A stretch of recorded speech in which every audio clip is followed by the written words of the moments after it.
time Danny Ryan, like what he lacks in the ferocity and getting the job done, Zach kind of berates him for it and kind of insults him for it. I don't. What do you take this whole relationship, this whole dichotomy that Zach is trying to instill in Danny Ryan? I mean, it just feels like it's a lot of tough love. I think Zach Taylor's whole concept behind kind of the lessons he's rather forcing on Danny Ryan really comes from, in his eyes, probably something in a way to improve Danny and to bring him up to the level that Zach feels he should be at. But he's continuing the tradition of our social media championship being defended at every show here, and now at this point is the current longest reigning AAPW champion right now. I think we're coming up on about 3 months or so on this reigning back in November. So another test here in front of one of our newer debuts in Ollie Summers, but we'll see if a little bit of peace of mind can come Zach Taylor's way. Of course, our tag team titles are also on the line tonight. Lucha Legion will defend against a really kind of a throwback AAPW team making their returns here in quite some time is Show Money, the team of Cash and Show. Oh my goodness, Felix! I have gotten the privilege to train with Cash and Show over the past few weeks. They are vicious. Mm-hmm. They don't take any prisoners, no matter if it's training, no matter if it's just like a 5-minute break, no matter if it's just a coffee break or whatnot. When you get into the ring with Show Money, you are literally going to feel the bumps and bruises that they lay on you. Absolutely. They're a team that goes 100 miles an hour from really even before the bell rings. So it'll be interesting to see how Lucha Legion will approach this kind of style that Cash and Show are going to bring to the ring, and we'll see if Show Money can walk out as tag team champions. We'll see about that. We'll see. We also have here American Eagle taking on Manny Domingo. Remember, Manny Domingo, one part of OSD, recently kicked out their third member of the group in Ace Seidel. Yeah. I don't understand what this whole breakdown is. Like, at one point, Ace Seidel, couldn't pick up the victory against Ollie Summers, couldn't pick up the victory against Alberto Reyes, and it just frustrated other members of OSD, and they just put the boots to him on our last show and just, I guess, officially kicked them out. I mean, what does Ace Seidel do following this? Right. I mean, hopefully we'll get to hear more from Seidel tonight. Get a bit of an understanding as to how this relationship between OSD sort of devolved. And kind of go from there. It is definitely frustrating to kind of be on a cold streak in professional wrestling. Losses hurt more. The losses hurt more than the bumps and bruises themselves. That is true. So Manny Domingo, of course, hoping to kind of help get OSD back on the right track. He's taking on American Eagle, who was a part of that original 6-man that kind of started this whole kind of rough roads that OSD's been down. Right. So Manny Domingo hoping to get a leg back up, get some wins back under his belt, and I mean, with a veteran and as much experience that Domingo has, we'll kind of see if he can put newcomer American Eagle through the ringer. I mean, one last thought on the whole Manny Domingo American Eagle. I have been thoroughly impressed with American Eagle these past few weeks and whatnot. I've also gotten to train with him as well, and that man can shoot all over the place. Absolutely. You do not want to be taken down by a guy with the amateur wrestling, prowess that American Eagle ensues. Of course. Whatnot. Yeah, absolutely. Of course, our newest episode of the Buckle Bomb that should drop pretty soon. Myself and Danny got to speak with American Eagle kind of on his over a decade experience in amateur wrestling, his time in the military as well, and how that's kind of not only shaped him as an athlete, but how it brought him here to AAPW and how he's competing as our local patriot. Yeah. So let's see what he has in store for us tonight.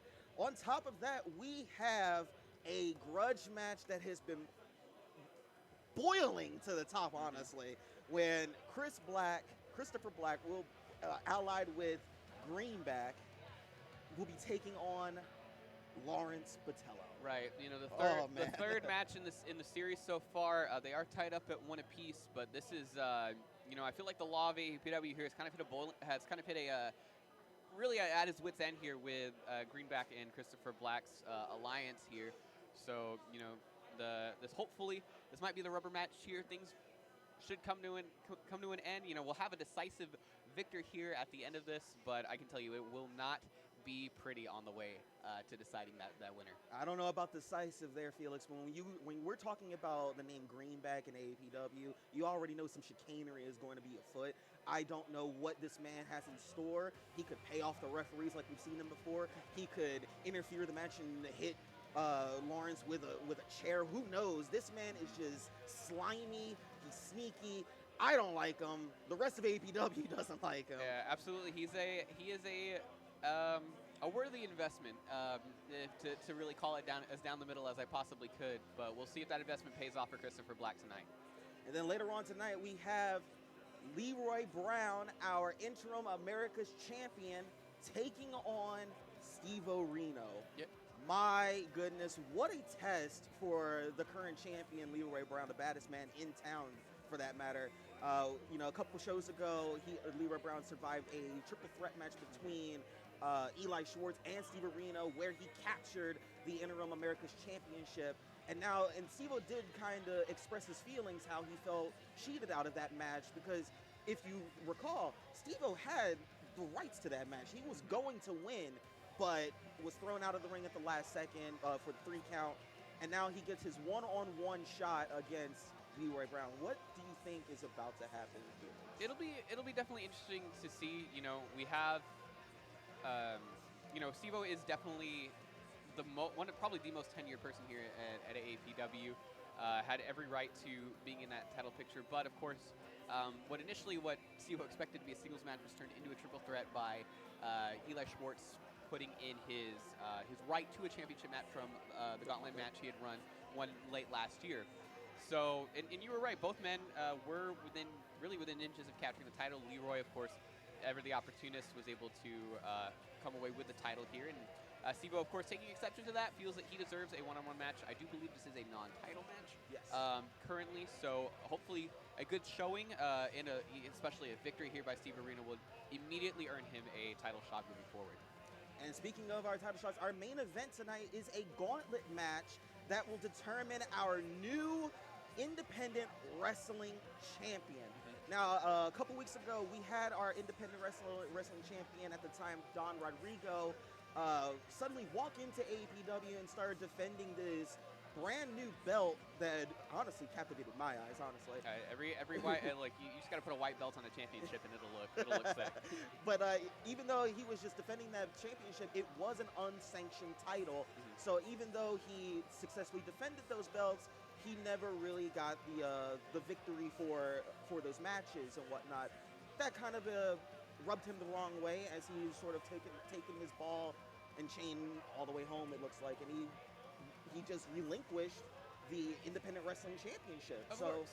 A man like Don Rodrigo, of course, is very busy. He's got a lot going on between, of course, his wrestling career and his many interactions with the bevy of beautiful women that I'm sure he keeps, as Don Rodrigo does. Yes. So for one reason or another, he has opted to relinquish the independent heavyweight championship and said, we'll leave it up to everyone and let me know how it goes. And so we've got a lot of, this is a stacked gauntlet match. We've got a lot of great wrestlers in this match. Really, anybody in here could be the independent wrestling champion. It just really could come down to the luck of the draw and drawing the right position and being there the right time in a gauntlet match.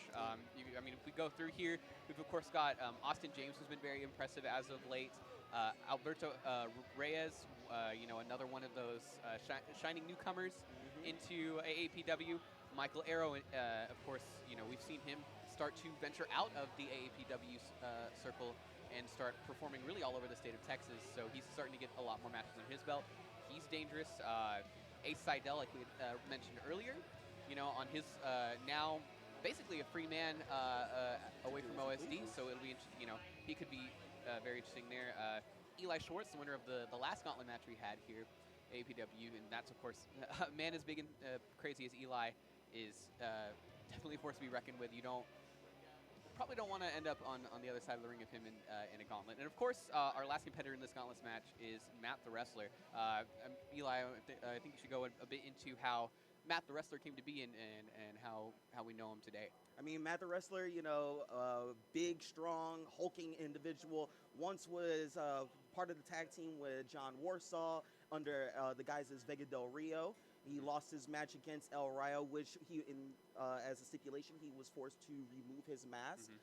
In which case, he had a very heartfelt speech in front of that ring, how he didn't want to be a bad guy anymore. And so now he's out here in AAPW, kind of a clean slate, so to speak. Absolutely. And he's hoping to make his mark as a good guy here in AAPW. Absolutely, you know, and you know, it's hard to believe such a happy individual is under that Vega Del Rio mask, because he was very scary. But that's our card for tonight, ladies and gentlemen. We've got some great matches here, some great wrestling. Feels so good to be back. Spring is on the horizon here at AAPW, and I believe here in just a sec we'll kick on right down to Papa Don, and we'll get this whole show started. So thank you guys for joining us. Of course, please share out twitch.tv/official@AAPW. We are just on Twitch tonight, so some of your friends that may be watching on Facebook Live, you know, make sure you pass the link on to them as well. You know, and we'll enjoy some good wrestling here tonight.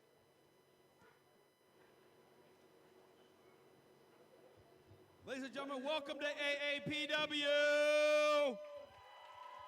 Oh, come on, you can do better than that. Welcome to AAPW.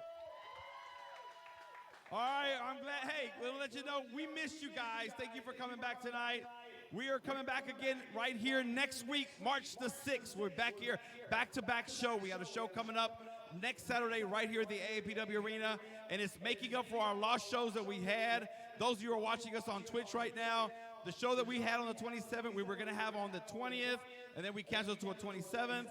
I mean, to the 13th, to the 20th, and everything just got, you know, bad because of the weather. But now we're here, we're enjoying life, and we're back to get ready in the ring and enjoy the show with you guys and give you guys a hell of a show tonight. So you're ready for a great show tonight? Did you miss us? Oh, come on, really? Did you miss us? All right, I'll take that one. All right, 1702 Aldridge Drive, Suite A2. Come check us out. All latest information, official AAPW.com on all social media as well. Official AAPW on Facebook, Instagram, and Twitter. Guys, a lot's going on here at AAPW. We're growing. We're getting bigger as you go, and nothing's holding us back. So get ready for them shows coming up. March the 6th, I want to remind you, March the 6th, our show coming up will be our drag queen show right here. We're bringing it back here on March the 6th. So if you missed the last one, hey, we missed it too, but the one previous to that, if you saw the show where the drag queens were here, it was an awesome show, and they're coming back again March the 6th. So please be here. If you don't want to miss an awesome show, I promise you, it's going to have a great time here at AAPW. All righty, real quick, want you to know our concession stands open. Help us out, support us. Hot dogs, nachos, all that good stuff out there. So make sure you come out. Also buy a T-shirt from us if you can to support AAPW. All right now I want to call out to you the first person I have to interview because he needs to give him some time. He is the social media television champion, Mr. Zach Taylor.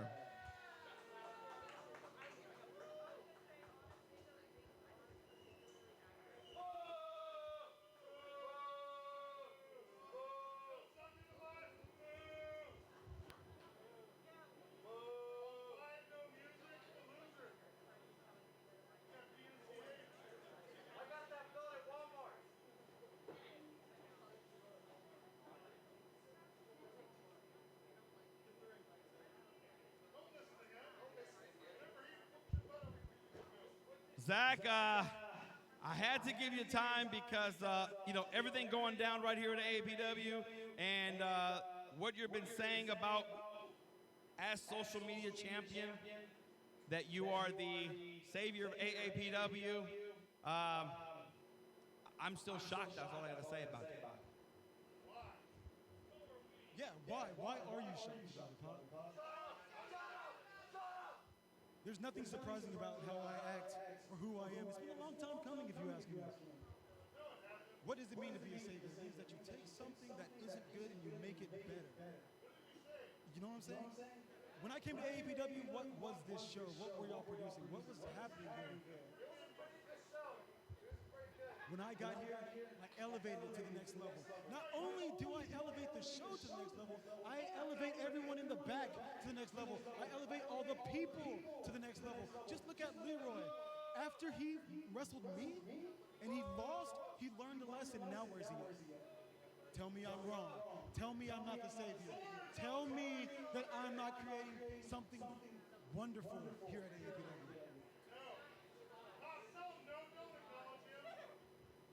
Everything that I've built, everything in my career, everything that I've done, I have done it by myself. But I've done it for you guys. I do it all for you. I do it for you. I do it for you. You the one with the things on your head. I do it for all of you. Ladies and gentlemen, this is Zach Taylor's brother, DG Taylor. Okay. What do you got to say? I'm shocked to see you. I apologize for interrupting, Pops. I really do. For those of you who don't know, yeah, I get that a lot. I am Zach Taylor's older brother, not brother, biological brother, same mom, same dad, yes. We're not twins, we're 3 years apart. Thank you. Zach, as your brother, they're not wrong, I am the better looking brother. Zach, I support everything you do. As I should, as a good brother should. But Zach, I need you to, savior? Remember when we were kids and we used to wrestle? The whole savior thing was dumb to us, right? We used to, remember when we first got into wrestling together? Me and you, what did we do? What was the very first thing we accomplished together in wrestling? What was that? We were the tag team champions. We were AAPW's tag team champions, yes. And you didn't do that by yourself. I didn't do it by myself. We didn't even do it with just us. We had help. Everyone elevates everyone at AAPW, Zach. Everyone elevates everyone. So I'm going to do you a favor, Zach. This title has gone straight to your head. And I feel the best way to help you, Zach, regain your focus is to give me a chance at the AAPW Social Media Championship. Y'all want to see brother versus brother tonight? This is your older brother asking his younger brother for a title shot. Not only are you not worthy to face me in the ring, not only were you the weak link when we were a tag team, not only could you never even lace my shoes,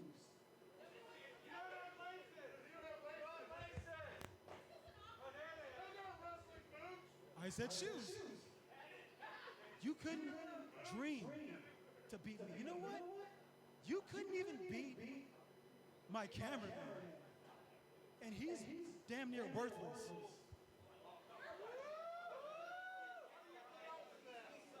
He's not something. Look at him. Look at him. Isaiah, look at you. You can be good someday, but right now it's just not it. But you know what? One day I believe you can be good. And what I need you to do, I need you to do me a favor, Isaiah. I need you to do me a favor. I need you to take care of him. You take care of him, and you know what? Maybe I'll give you another shot. Something. I might give you a day off of the camera, but all you need to do is beat him. It should be easy. And maybe if you can beat my cameraman, maybe if you beat my cameraman, then you can have a shot. You know what, Zach? If that's what it's going to take to help you regain your focus, because this right now, this is not focused Zach Taylor. This is someone who is drinking their own Kool-Aid way too much. Way too much. Like, you are mad hyped on yourself. But it's okay, Zach. As your older brother, I'm not doing it just for you. I'm not doing it just for me. I'm doing it for all of us. We all do not need this Zach Taylor here in AAPW anymore. And if that's what I have to do, if I have to take the social media championship from you to ensure that, then damn well, fine. No disrespect, Mr. Cameraman. I'm pretty sure you're a great guy. In order to get to him, I have to beat you, and that's what. All right, so we have a match right here. DG Taylor versus Zach's cameraman tonight here right now. Is that, and if he wins, I guess he gets a shot at you, right, Zach? For your words, right? There it is. I guess there it is. A match has been done. Thank you, DG. We'll see you later tonight. All right.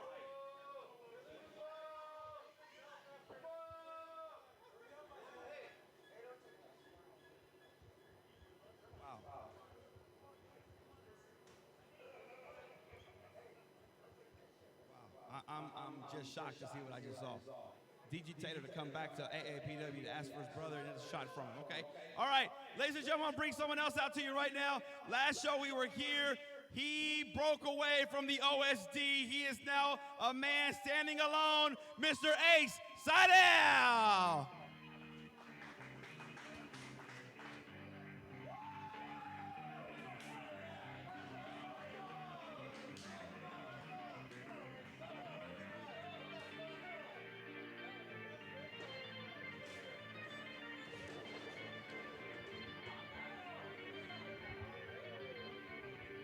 Ace, where you at, Ace? Where you at? Where you at? Okay, here you are.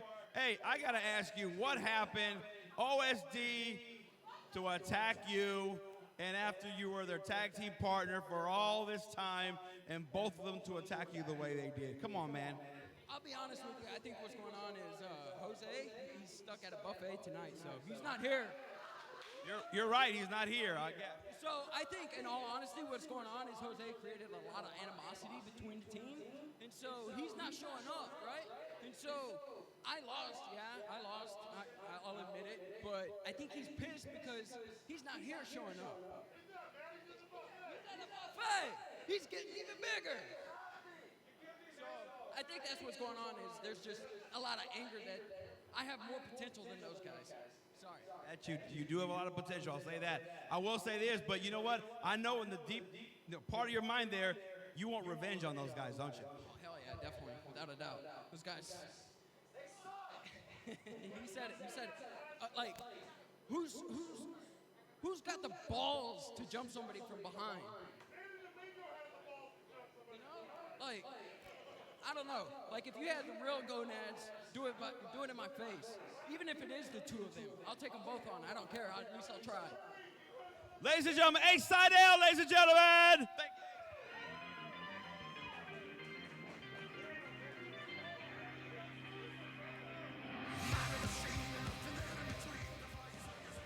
All right, we got one more interview that I want to bring out to you right now. He is the current AAPW America's champion, Leroy Brown. Leroy, make them lay it down. Yeah, you know it's Leroy Brown. Hey, lay it down. Come for me, you gon' have to lay it down. I'm the baddest man in town. Hey, no burrito, it's a rap. If you saying you can beat me, I'ma tell you that's a cap. Hey, really, I'm your coach, you out of line, take a lap. Hands got you feeling sleepy, now you wanna take a nap. Hey, lay it down, Leroy, make them lay it down. Leroy Brown, you know, a lot of gold to hold right there, isn't it? Pretty heavy, yeah. Pretty heavy. I gotta ask, everybody has asked me, where is the former champion? Where has he been?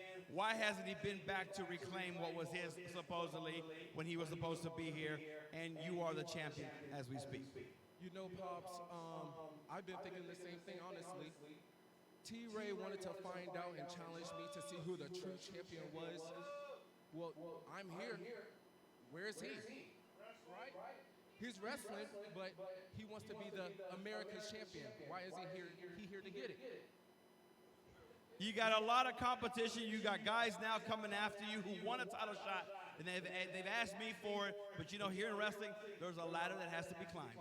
Yep, that's right. Anybody who wants a shot, I mean, my focus right now is on T-Ray, but since he isn't here, I mean, someone just has to step up. Somebody has to step up, and here, ladies and gentlemen, Steve Areno. Okay.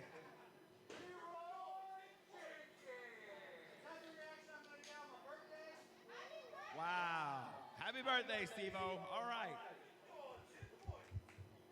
All right, Steve-O, I guess you heard what was being said back there over here. What you got? To be fair, my birthday was yesterday, so I'll forgive y'all for now. I didn't even do anything. What's wrong with you? All right. So, Pops, I had an epiphany back there as you were giving this young guy more microphone time than me once again. You know, I come out here show after show after show, and even though I moved away, I still commit to you. I still give everything I have to you. Look at me. Give me the attention I deserve for once, Pops. I'm talking to you, okay? Every show I come out here and I put you over. How you break your back for this school, and how I break my back for you. But show after show after show, you have no plans for me. I call you up, and you don't know what you got for me. I have to show up to find out. I'm an extra to you, after all the work I put in for you. I show up last show, and what do you have me wrestling a girl? You know I'm better than that. And you know I can do anything, so that's why you use me like you do. So how about this? I didn't get a birthday present from you. I didn't even see you right on my wall. And I didn't see you right on my wall either. So how about both of you give me a birthday present tonight and give me a title shot right now? First, okay, you know what, Steve-O? I don't know where this came from, but the fact of the matter is that, you know, everybody here at AAPW knows how tough you are, okay? That's not even the question, all right? But the fact is, you know, there is a ladder that needs to be climbed, and to get to this title shot, and you have to beat people. You know how it goes. If it wasn't here at AAPW, it'd be somewhere else in Dallas, Houston, San Antonio, Corpus, wherever the hell it is. You would have to climb the ladder, am I right? Yeah, Steve-O, you know, happy birthday. I gotta say, I do respect you. Respectfully, I really do. But my focus right now is on T-Ray. And just like you, everybody in the back wants to get a shot at this title. So until you prove yourself, I just gotta say no, man. Well, you know, the champion does have some type of say. He says no, so you know, that's let me see, you know, everyone wants to see the belt. Let's show it around. That's so people can see the belt. Here you go. Oh, come on.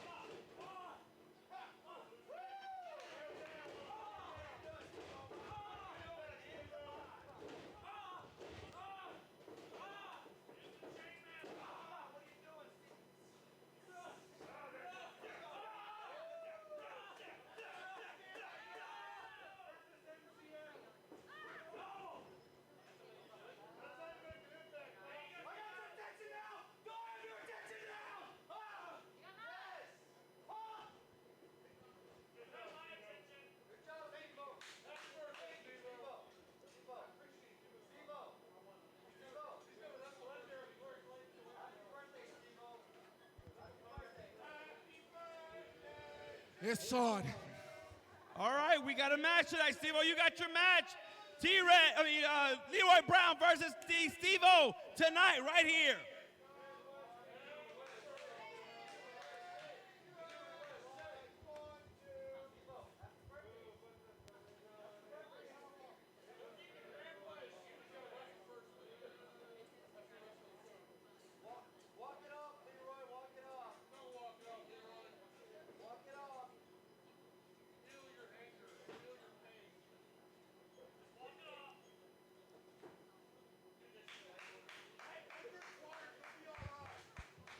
All right, let's get a referee out here that's on the show up right now. Give me a referee out here.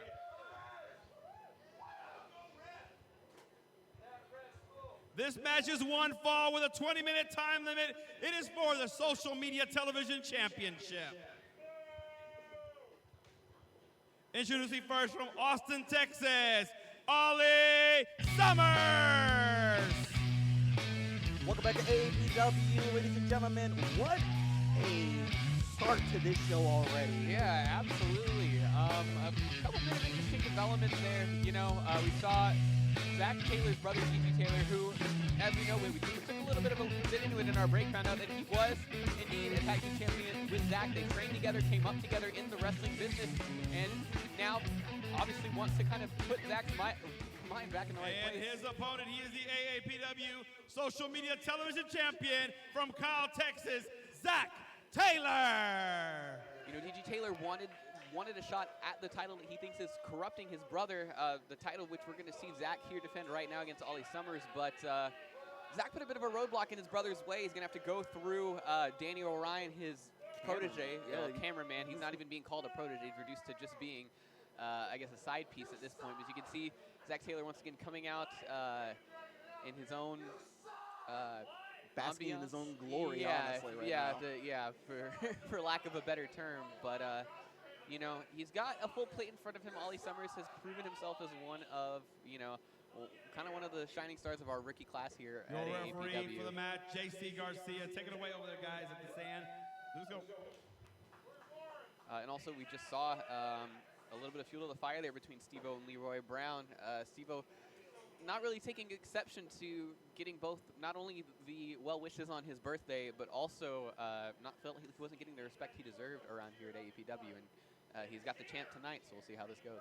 Indeed, but for right now, we go right back to the ring where Zach Taylor, the social media champion, is set to take on Ollie Summers. So looking at this matchup, what do you think? I mean, obviously, Ollie is the larger of the two here. He's a very, very tall, very long-limbed individual. I know he likes to. He's kind of got a hybrid style between your traditional catch wrestling as well as kind of a lot of innovative offense as well. He kind of brings his own flavor of wrestling to the ring, which is something really that you don't see from people as new to wrestling as Ollie is. Normally you kind of find that flavor, that flair a couple of years down the line once you point your craft. But Ollie's come straight out of here day one with a little bit of a kick of his own, and we'll see if he can kind of employ his own strategy against the social media champion here. You did say something earlier about Ollie Summers, like him being very, very limber, him having the height advantage over Zach Taylor. But honestly, even with the physical stature of Ollie Summers, you have to honestly look at Zach Taylor, you know, being an 8-year veteran of the professional wrestling business here, won multiple championships in many promotions and whatnot. And as we said earlier, one of the longest reigning social media champions here at AAPW. So he already has, you know, an idea of how to successfully defend this championship. As you see him right now, constantly rolling in and out of the ring, breaking up the count, getting inside of Ollie Summers' head right here. Absolutely, that experience is going to be the biggest roadblock for Ollie. You know, there's not really a lot that Zach Taylor hasn't seen in the ring before. And like you said, we are, you know, if my math is right, he is just over 100 days into his the social media championship reign. Got, of course, a few defenses under his belt, so he knows what it takes to win. And you know, we've seen in all of his matches before, he's not one to shy away from doing anything it takes to get a victory. Indeed.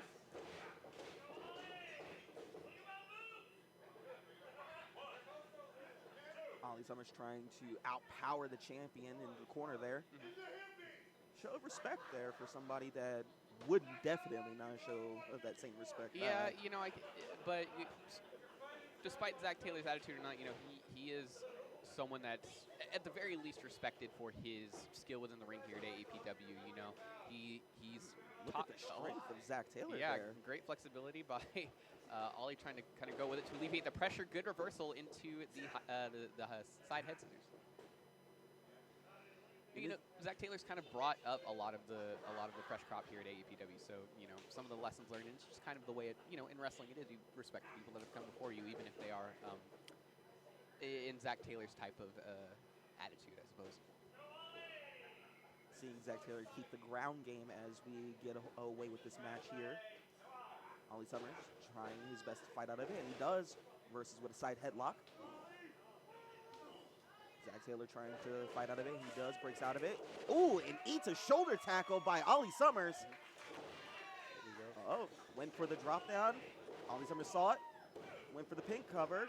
Kick out at 2. Yeah, great reversal on the drop down there. Called it out a bit.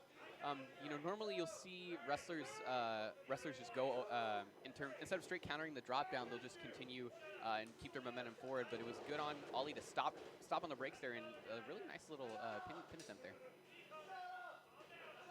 Played Ollie Summers. Nice snap suplex. Going for the quick cover.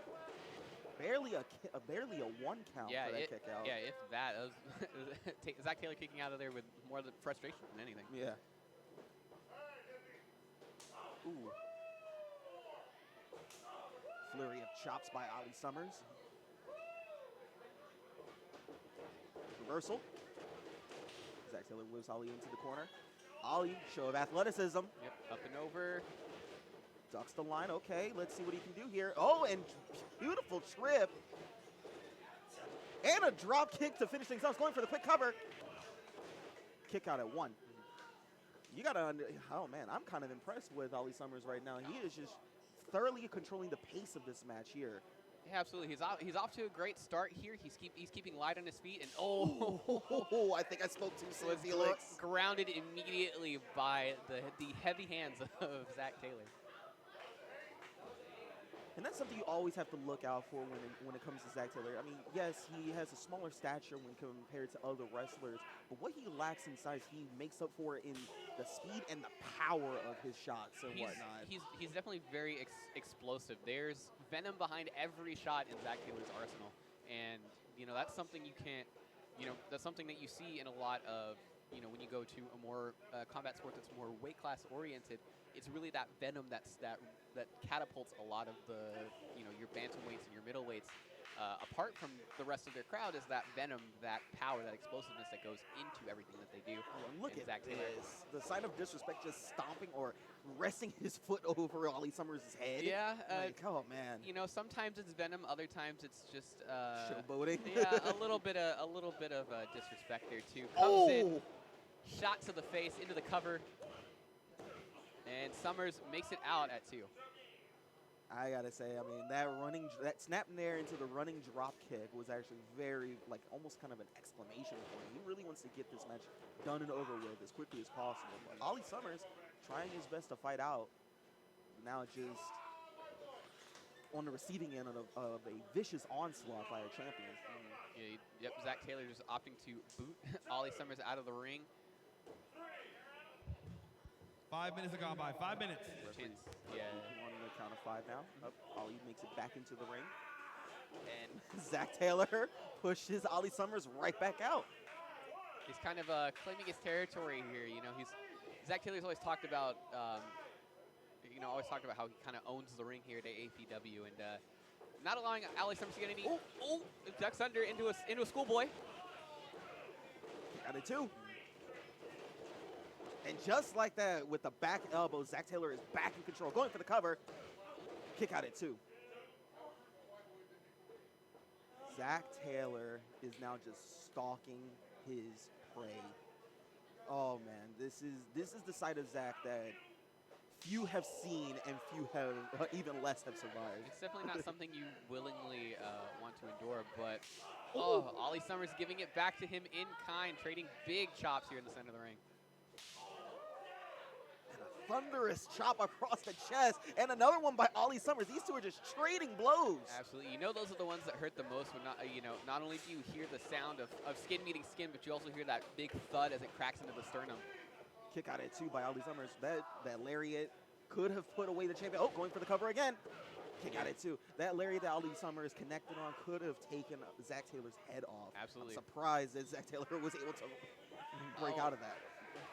Fingers in the eyes there by Zach Taylor. And yeah, that was good. On that second cover, too, Ollie Summers kind of brought the leg even further back, put all of his weight on Zach Taylor, causing more to come out, but... Running Euro, and the hip attack in the corner by Zach Taylor. Trying to put Ollie Summers away. Kick out at 2.5. You got to hand it to this kid. You know, he's laying it out all on the line for this match. He really wants to become champion. Zach Taylor jaw-jacking with a fan there, you know. It's probably a bit offensive to Zach when he's trying to, showcase why he is the savior of AAPW. And you know, a lot of the AAPW fans really don't take much to his sermon, so I'm sure he takes exception when a fan like that would rather get some nachos than hear what Zach has to say. Reversal by Ollie Summers. Oh, and a nice kick to the midsection. Let's see what he's got in store. Oh my! And a vicious drop kick by the champion. Going for the cover to retain. Kick out at 2. It's one of the best drop kicks in AAPW. It's a picture-perfect drop kick to just cut off Ollie Summers there. And now Zach Taylor back in control of this match with the knees to the back of the head and to the front of the face. All the while jaw-jacking with that same fan on the outside. Yeah, you know what they say about people in Deadpool shirts? I mean, I'm not going to say it on here, but into the lackadaisical cover there by Zach Taylor. Oh, look at this. Oh. Backslide pin. Oh, 2.5 there. That was a close one, you know. Maybe Zach Taylor let himself get a little bit too distracted by the peanut gallery, and Ollie Summers almost took advantage of it. Indeed, he did. And now Zach Taylor is just putting out all of his frustrations on Ollie Summers right now. Hammering away multiple times. He does not care about the referee's count or anything. Going for the cover. Kick out at 2. Zach Taylor has to find a way to put Ollie Summers down for good in this match. The longer this match is, I can kind of see that Zach Taylor is getting not only more frustrated, but also looking a bit tired as this match prolongs. Yeah, I think he's just really trying to lay it into Ollie, like welcoming here. You can even see from this camera here, Ollie's chest is already melted up. Double clothesline. They're both down.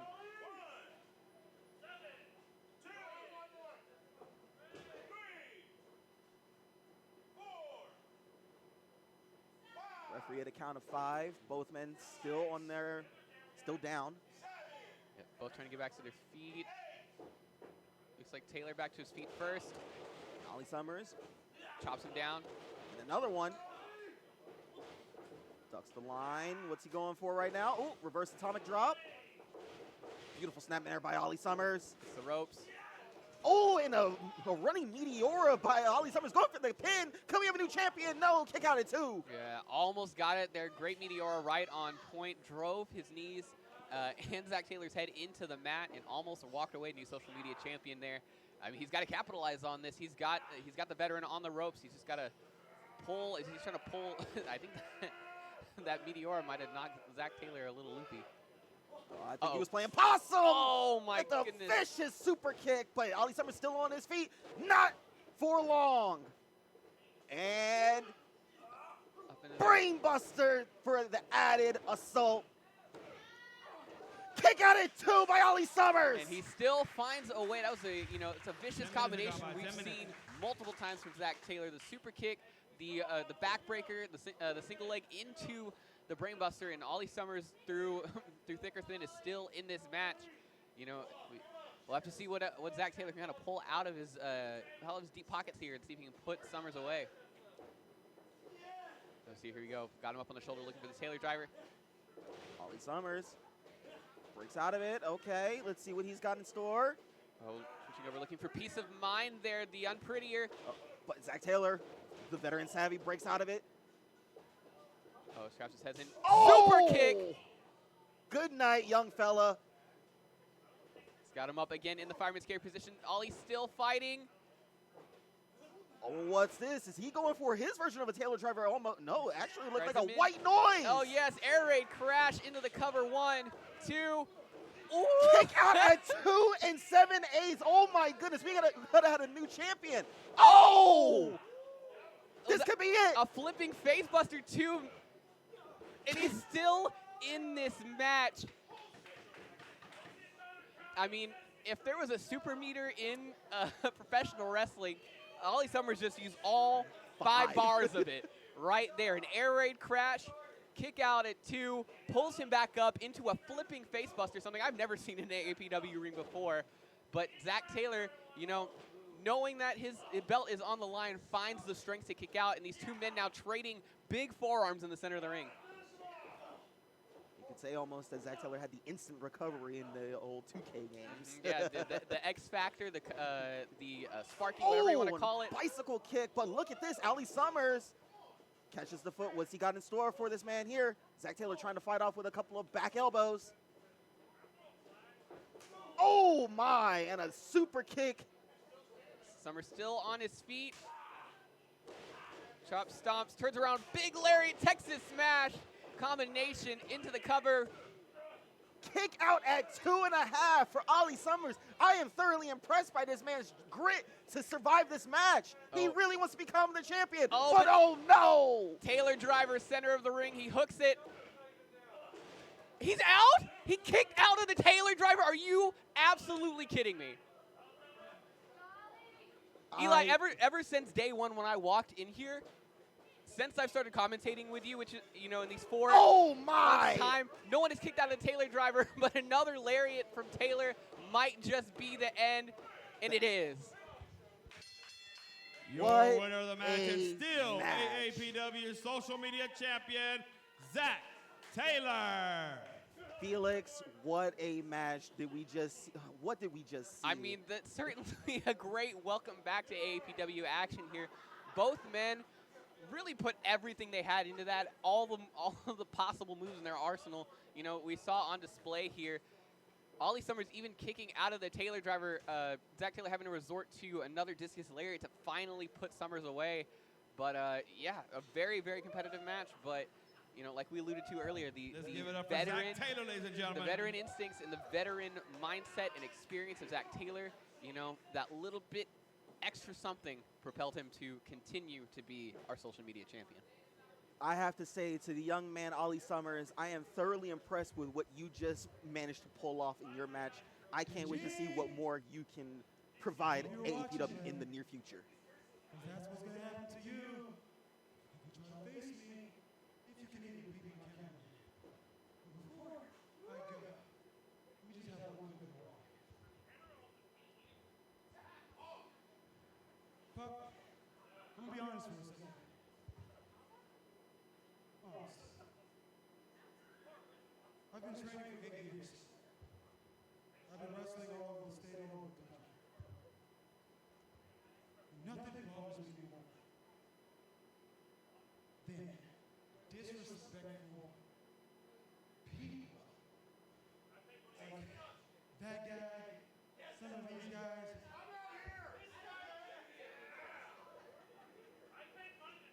That's fine. That you pay your money. That's okay. That you pay your money. But here's the thing. I don't care if you cheer, and I don't care if you boo. You have that right. I don't give a damn if you do it. I do not care. But there's a level of disrespect you crappy people give every time we come out here.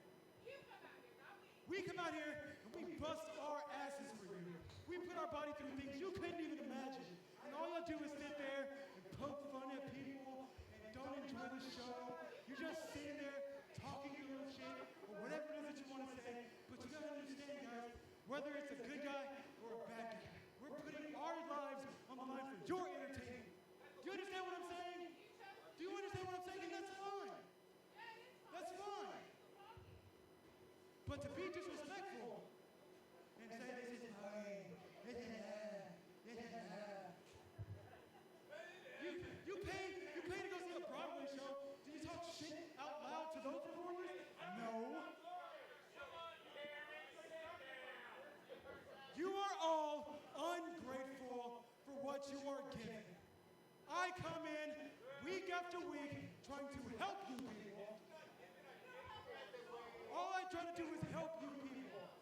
But you don't accept the graciousness that I provide for you. Exactly, you paid for my greatness. You paid for it. Accept it, take it. I'm giving it to you. You can be a greater person if you listen. The next time I come out here, in 1 week's time, I need you guys to do what you're supposed to do. Cheer for me, support me, and then maybe, just maybe, you will be worth something someday. There you go. You heard it right there from the social media champion, Zach Taylor.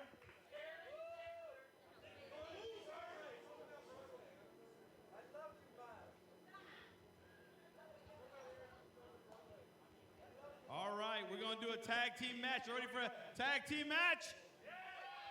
This match is one fall. It is for the AAPW Tag Team Championship. Introducing first the challengers from Austin, Texas, weighing 420 pounds, Cash Money and Sideshow. Well, some powerful words there from Zach Taylor at the end of the match there. You know, there's truth behind everything that anyone says, you know. That is true. You know, there's a little bit of that authenticity, whether it's coming from, you know, a man like Zach Taylor or even a man like Eli Schwartz or Steve Arena or anybody here at AAPW. But, you know, looking here as we move on to our next match, we've got the challengers here for the AAPW Tag Team Championships coming out here. You know, you got Show Money and Sideshow here. You know, these guys, like we said earlier, they're AAPW throwbacks, AAPW classics, former graduates of the school, and they're taking on kind of really the team that succeeded them in being AAPW's flagship tag team in Lucha Legion. And their opponents, they are the AAPW Tag Team Champions from San Antonio, Texas, El Rayo, and from Austin, Texas, Insane, they are the Lucha Legion. Oh boy, Jacob, it is about to get electrifying here at AAPW. El Rayo and Insane making their way to the ring. They are going up against Show Money, and by God, I cannot wait to see the type of pandemonium that goes into this match. Absolutely. I'm sure if you look back in the annals of AAPW history here, you'll probably find that next to Lucha Legion, no tag team has ever held the AAPW Tag Team Championships as much as them, except for maybe Show Money. So we'll see here what these two have to offer here. You know, it's been a long time since we've seen these two in an AAPW ring. I'm very excited to see what these two can bring to the table.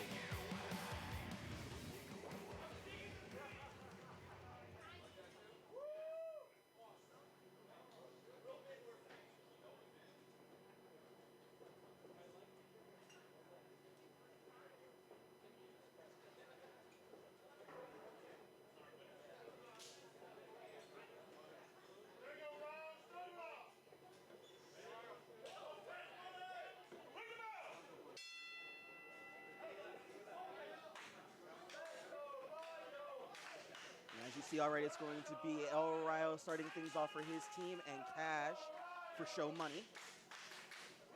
You already see the AAPW fans already well behind Lucha Legion. Yeah, absolutely. I mean, you know, these guys are kind of the two faithful ones as the team to be here in AAPW, and you know, maybe Cash and Show take a bit of exception to that, being as they used to be the head of the table in terms of the tag team division here at AAPW. So we'll kind of see what they'll bring now that they're back in an AAPW ring. Oh, and there you go already, the sign of strength by Cash, but you saw El Rayo pop right back up. And deliver a shoulder tackle of his own.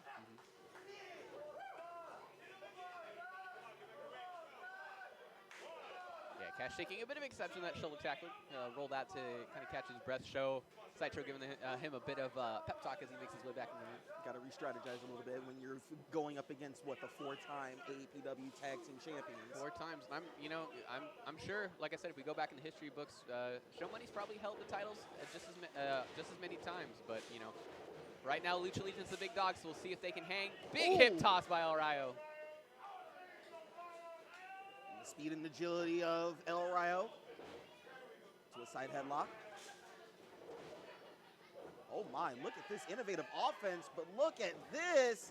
Oh my, almost like a guillotine DDT almost. Yeah, that was great. It was, you know, it's just all part of the struggle there. You could see Cash kind of bring him up, muscle him up into a fireman's carry, but El Rayo kind of used the momentum from that to hook his arm in and drop him straight back on his head as he makes a tag out into Sideshow here. And Insane made a tag, so now he will be representing Lucha Legion.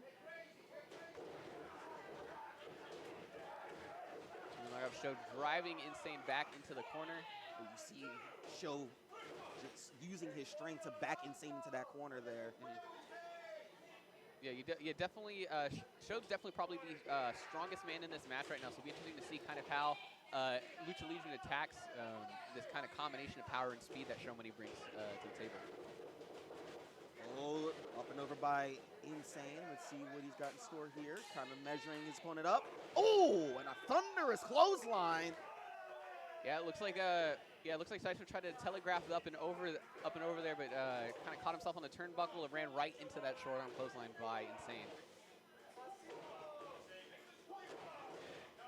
Insane in control of this match. Makes a tag. El Rayo's back in, and now look at this. This is the patented offense. Tag team offense here. Oh, but look at this. Oh, and hard out to the concrete floor goes Insane. You know, they were going for that double kind of drop kick combo they've got, and there goes Ryo out to the side too. What a save by Show Money, and now they are on the offense, putting the boots on El Rayo. Yeah, Ladies quick. and gentlemen, be careful as you walk around the ring. The ring is very slippery due to the humidity outside. Please be careful walking around the ring.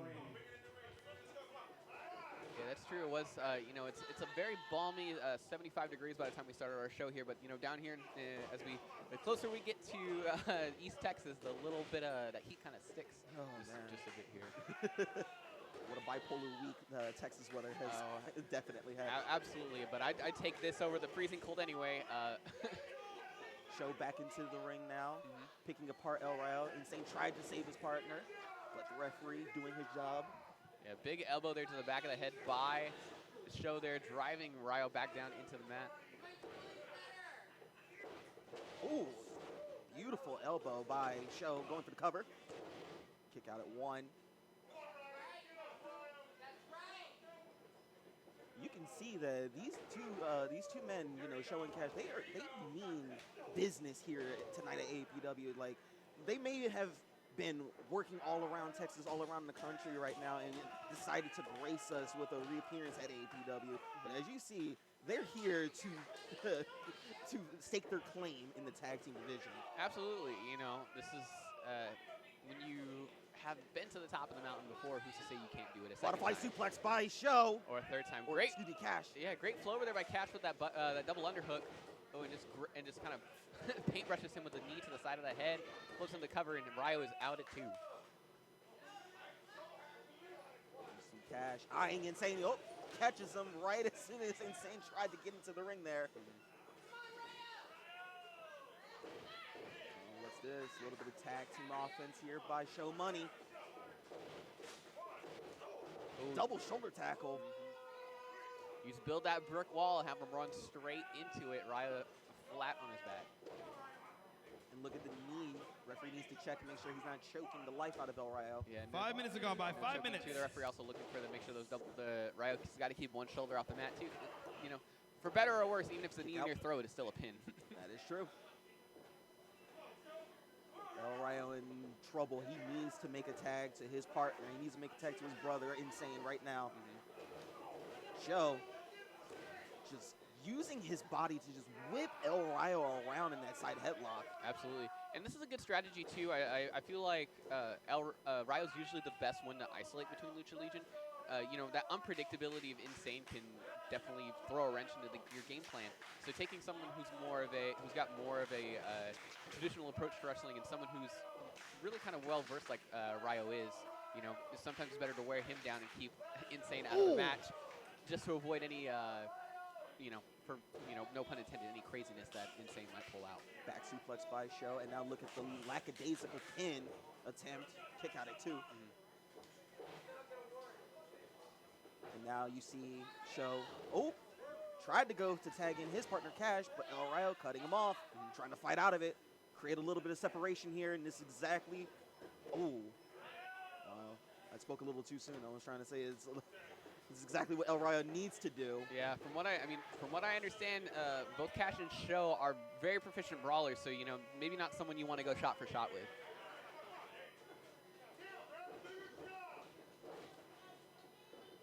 Now Cash, what's he got in store here? Looks like almost a pump handle slam, almost. Oh no, pump handle backbreaker, going for the pin. Nice, good innovation there, you know, kind of brings him up only halfway. Insane shoving, giving Cash a little bit of a shove there once the pin was broken up. Now it looks like Cash is calling for it, makes a tag.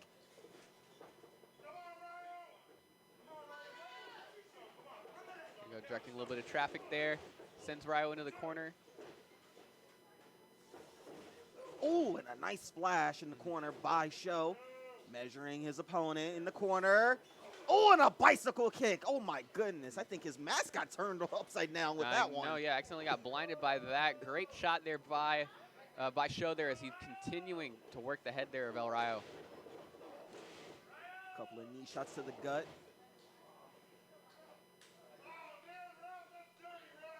Show taking his time, wearing down El Rayo. He really needs to get a tag made to his partner.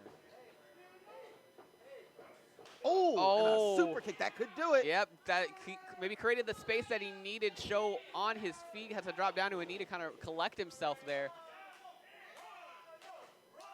You know, those shots to the head are definitely the ones that, you know, you feel the longer this match goes on. The initial, sometimes it's not the initial hit that knocks you silly, but it's kind of the rattling, it's the rattling your brain does in your head that really kind of throws you off balance. Indeed, El Rayo is trying to make a tag to his partner, and he does. Insane is in, and so is Cash. Here we go. Insane finally back in this match. Big clothesline into the back elbow.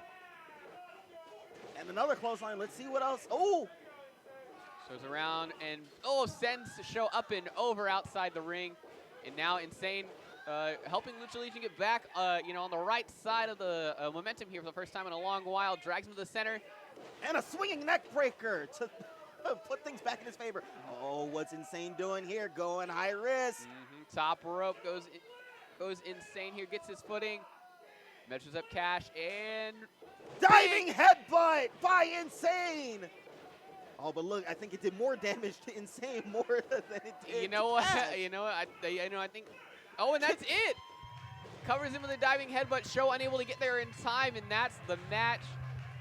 Your winners of the match and still AAPW Tag Team Champions, Lucha Legion. You know, sometimes with those high-risk moves that we've seen Insane pull off, like we talked earlier, isolate Ryo, get him where they need to be, keep Insane on the side of the mat where he can't really interfere with this big, you know, high momentum, high-risk offense, but Ryo was able to create space, get tagged, Insane came in, and that big diving headbutt secured the win, and our champions retain here tonight. Week after week, every time we have a show at AAPW, I am thoroughly impressed by Lucha Legion. They've become my favorite tag team ever since I first laid eyes on them, and I'm glad that they consistently put on great matches and great title defenses every time we go live here at AAPW. Absolutely. I mean, you take a look at how. You know, they won the titles, if I remember correctly, for the third time at least in that, you know, hellacious ladder match back in the Halloween show. Oh, yeah. And barring the little bit of chicanery by John Warsaw and Vega Del Rio, who held the belts for that for one night at the least, you know, they've consistently defended it since then. And, you know, this is just another notch in their belt as they continue to move forward. You see our ring, looks like they're just making a quick check on the ring here before we move on to our next match. You know, you got a man like Insane flying off the top rope at 100 miles an hour. Got to make sure all the springs are in check before we keep going.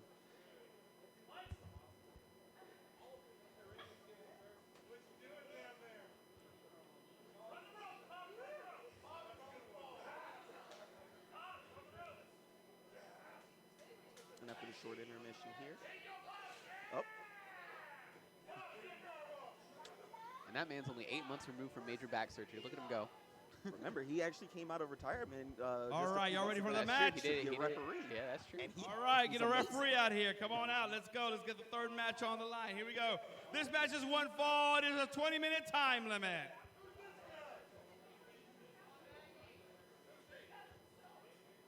Introducing first from Kyle, Texas, weighing 170 pounds, D.G. Taylor. This is a very interesting match we've got here now, Eli. As we saw earlier in the evening, D.G. Taylor was watching the show from the crowd here, supporting his brother.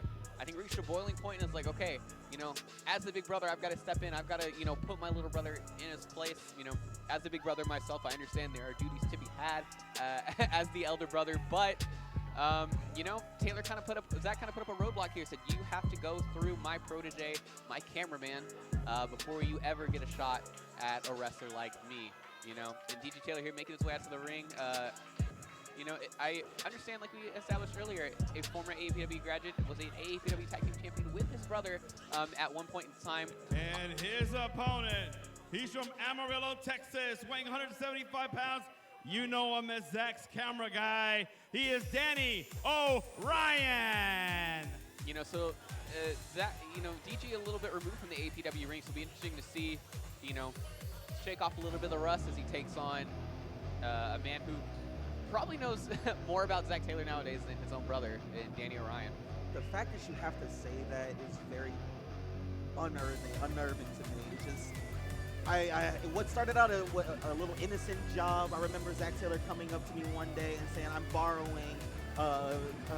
Danny for camera duties, and who would have thought this was what it was going to turn into? Him berating, making him feel worthless, making him feel less than a man, really, you know, and then making Danny O'Ryan fight Zach Taylor's own battles for him, to kind of showing him sort of a tough love type relationship. I mean, in a way, you know, someone like Zach Taylor. Your referee for the match is Josh Babbitt.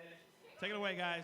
You know, is someone, you know, Zach's just in his own way, I think, trying to show Danny that the road to being a professional wrestler is long and arduous. And albeit his methods are a little rough around the edges, but you know, Danny sees something in it, and we'll see what he can do now against Zach's own brother as the bell rings, signaling the start of the match.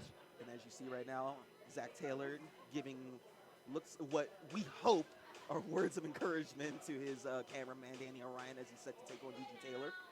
Yeah, I think he's just kind of pointing out all of his brother's weak points. I mean, what better to, you know, point out somebody's weak points than somebody of your own flesh and blood? Yeah, exactly. Yeah. So, you know, we'll see here. You know, again, DG with the at least the height advantage or reach advantage. I would say, you know, probably athletically these two are very similar. From my understanding, the way they both approach wrestling, very, you know, very explosive, very high velocity type of wrestling. So we'll see what these two can kind of bring when they face each other. And already Danny O'Ryan trying his best to get in control of this match. DG, the veteran of the two, easily breaking out of that waist lock into a hold of his own. Yeah, in the side wrist lock here, Danny rolls through, kips up, and back into, switches over, transition, kind of used the approach to a hammerlock to transition into a waist lock, which is nice. You know, keeping DG kind of on his feet there as to what Danny's plotting. Look at DG already back in control and kind of ruffling the feathers of Danny's luscious locks. Yeah, the big curly locks there from Orion there, you know. And Orion probably is just hoping for a little bit of maybe respect, you know. I don't know how much he gets over in the Zach Taylor dojo, but showing the strength of DG Taylor as he manhandles Danny O'Ryan, keeping him on the ground. And this is kind of the offense that I would employ if I were facing off against Danny O'Ryan, is to keep that man from getting any type of offense and especially, like, as you said, he's very explosive, especially when he gets on, you know, the top ropes with the springboards and the drop kicks and whatnot. If I can keep that man grounded, then I have a better chance of winning that match. So let's hope that DG employs that strategy. Yeah, absolutely. I mean, you know, we've seen in just the short, you know, the little bit that we've seen from Danny there, he's a very and another one. You know, a lot of agility prowess there does Danny O'Ryan have. So as you can see, the arm drags here by DG, keeping Danny grounded, working those individual limbs, you know, as you go for you know, different moves like that. Even moves like springboards and things like that primarily use your legs. You know, you're using your arms to position yourself for that, and that can just throw everything out the window. Big shoulder tackle though by Orion.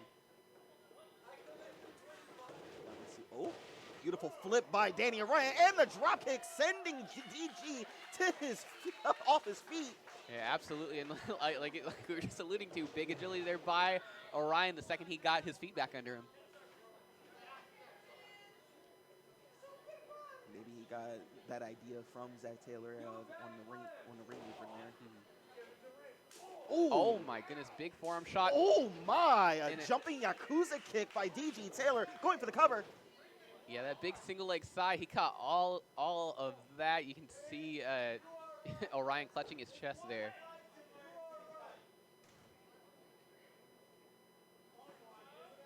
You know, I mean, DJ Taylor's a man on a mission there. I don't think he's going to cut any corners here against even a rookie like Danny Orion. You know, he's got a point to prove against his brother, and unfortunately, through Danny Orion is the only way to do so. Is he's asking him to give him some stiff chops.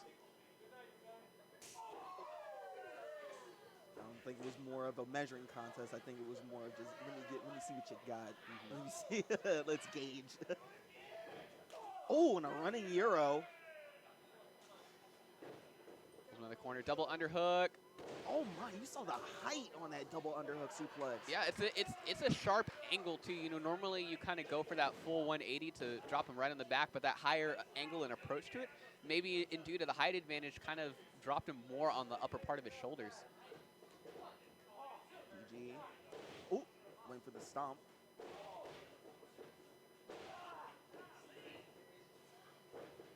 Off to the head there. Oh, and again, making his way around the Garvin stomp. Very old school playbook there, but gets the job done. Tenders up those limbs there, and you know, for a guy like Danny, that the limbs are your lifeline. Can't go to the air if you don't got them. Covered by DG. Kick out at 1 by Danny Orion. And I've got to say, even though Danny Orion he's currently in a dire position right now, I'm still kind of impressed with how he's been, how he's taken well to wrestling and whatnot. Remember, just a few weeks ago, he was still Zach's cameraman on the apron and got thrown into a match by Zach Taylor himself. Right. You know, and it is kind of jarring because obviously, you know, you and I know Danny very well. You know, I work with him quite frequently on the Buckle Bomb, and we, you know, as students of the game, you never really, you know, normally you're kind of given a bit of a heads up to when you're ready to make the transition from student to wrestler. But you know, you kind of get, in Danny's case, it was kind of forced upon him. But yeah, I'd agree. He's done very well. He's had some, you know, when your matches up to this point have been Zach Taylor and Eli Schwartz. You know, to come out, you know, it's a very daunting task to kind of come out and open your wrestling career against two guys like that. And a big single leg drop kick there, or leg lariat, I should say, by DG Taylor. And a running senton by DG Taylor. This could be it. Oh. Hooks the leg. Kick out at 2. Yep, and we appreciate DG Taylor looking for the care of our referees here. That was great. That was a great vertical leap on the senton there too. You know, as a smaller guy myself who 6 minutes appreciates have gone by. a good 6 senton, minutes. you know, sometimes if you don't have the weight to put behind a senton, that big Sunset flip jungle head. flip. This could be it. Kick out at 2. It rolls out there. Hooks the arm, puts him out. Oh, Ooh. boot to the face. And another one for added measure. Orion a bit. Running forearm by DG Taylor. Slow into the cover, traps the arms there, and Orion out at 2. Pulls him back up onto one knee. Oh, and look at Danny Ryan meeting DG at the ropes. Chases back after him, elbow to the face. Oh, a flying forearm by DG. Oh, these men are just trading shots there. Running elbow strike by Orion. Oh, beautiful 6th sense by Danny Orion there. Yeah. Thrust kick. Uh-oh, loops on him. Oh, and the around the sun by Danny Orion. Yeah, a bit of a planetary revolution there. Big lariat. You know, if there's one thing I would assume Danny Orion could throw is a good drop kick if he's training under Zach Taylor. That is true. Going for the head scissors takedown and connects. Orion showing some great momentum here. Speed picking up. We're approaching the pace that Orion likes to compete at. Big splash in the corner. And a DDT for added effect. Let's see if he can put DG Taylor away. Going for the cover, hooks the leg. Kick out at 2. Like Danny Orion pleading to the ref to count faster on that one. This is kind of the opening Orion was looking for. We spent a lot of the match, you know, at at DG's pace, this slow, methodical kind of working over every part of the body that he was doing. But Orion caught the opening. Pace picked up a little bit, and now we'll see if Orion can kind of put ahead there. They break off. Double-handed chop. Hooks him up. Fireman's carry. Orion fighting out of it. Oh, but look at the strength of DG. Oh, and finally Danny Orion with those vicious elbows. Breaks out of it, and now Danny Orion taking some time to recalculate his strategy here. DG with the hair. Oh, and just clubs him in the side of the face. You do not touch Danny Orion's locks. Oh, beautiful counter by Danny Orion. What's he got in store here? Springboard. Ooh. Up and over. Looks under. Oh, my. Yep. Beautiful Nice. drop kick Yeah. by Danny Orion. Yeah, DG stands about 6'1", and Orion was able to jump up and meet him right in his face. Look at that. Almost inverted German suplex. With, oh, my. Yeah, double underhook there, almost butterfly style into the cover, but barely getting the shoulder up is DG Taylor there.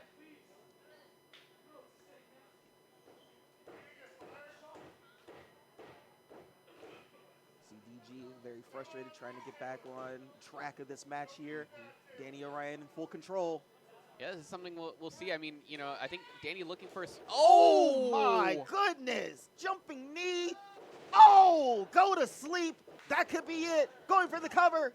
And that's it. And, well, I think your winner of the match, DG Taylor. I mean, I would say Orion got a little bit too, he kind of let his emotions get to him there. And DG found the opening he needed, and that big fireman's carry into the that shotgun drop kick is really what put him out. You see, out on the floor, he got shot, and you could tell when Orion crumbled to the ground that was it. He went butt, back, head, out as the light from the kick, and that double underhook just kind of sold it there. But hold on, Felix. Just look at who's in the ring, measuring up his brother. Oh. Oh, wait a my second. goodness! Oh! I think Zach Taylor may have taken a bit of an exception to Danny's arguing with the ref there.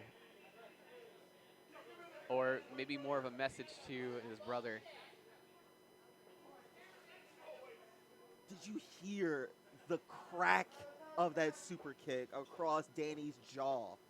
Oh my goodness, that man is going to need reassignment surgery for his jawline after this. Yeah, and here he goes. He's taking his protege back into the back there. I mean, for a minute there, it looked like Danny Orion had that match won, but the frustration, for you know, DG Taylor, put the him winner of the away, match. try to keep it over, try to, you know, kind of overflowed a bit in the emotions, and DG walks away with a win. And, you know, we'll see if Zach Taylor's a man of his word. DG got past his protege, and now we'll see if he can move forward and hopefully take that social media title away from his brother.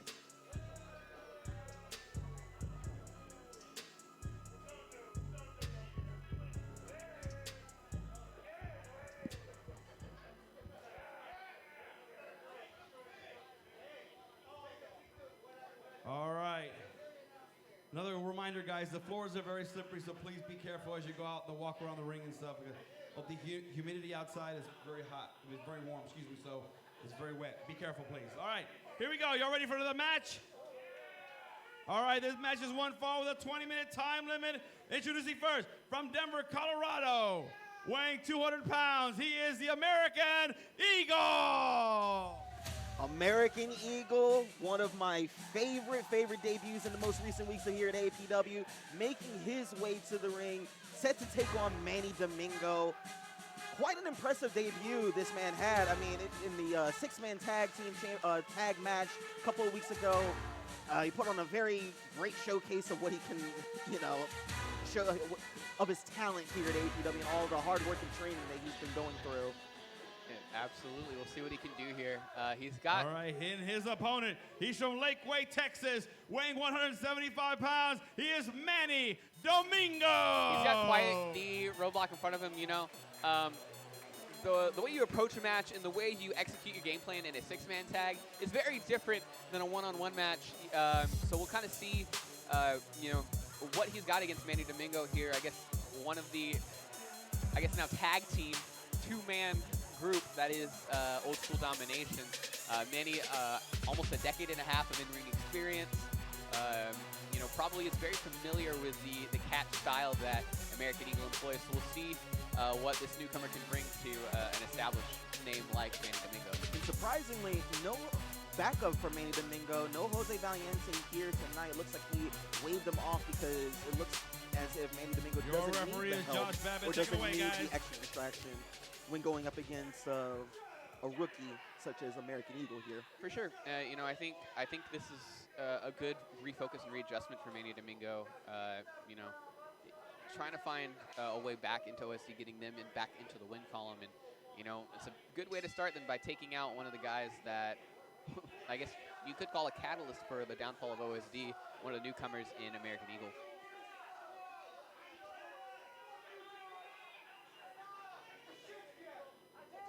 So American Eagle being very patient with Manny Domingo here.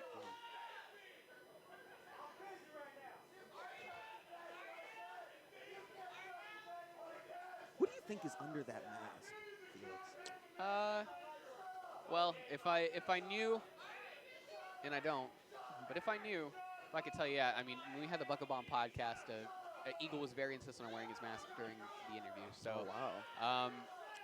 If I could tell you, it would be within my heart of hearts and my love of lucha libre to not tell you, even if I knew, because even a man like American Eagle who may or may not be of Hispanic origin, I mean, when I look at him, I see Chris Evans. I see Captain America. You see Captain America. Yeah. So That's maybe he is fighting Steve Rogers. Hey, right now. you're giving American Eagle a lot of credit there. You see, he works over like we alluded to, American Eagle, foundationally rooted in amateur wrestling in the traditional catch style. Whereas Domingo's decade and a half comes from the more American, the true American style of professional wrestling, with that little bit of lucha libre influence sprinkled on top. So it'll be interesting to see how they approach the beginning here.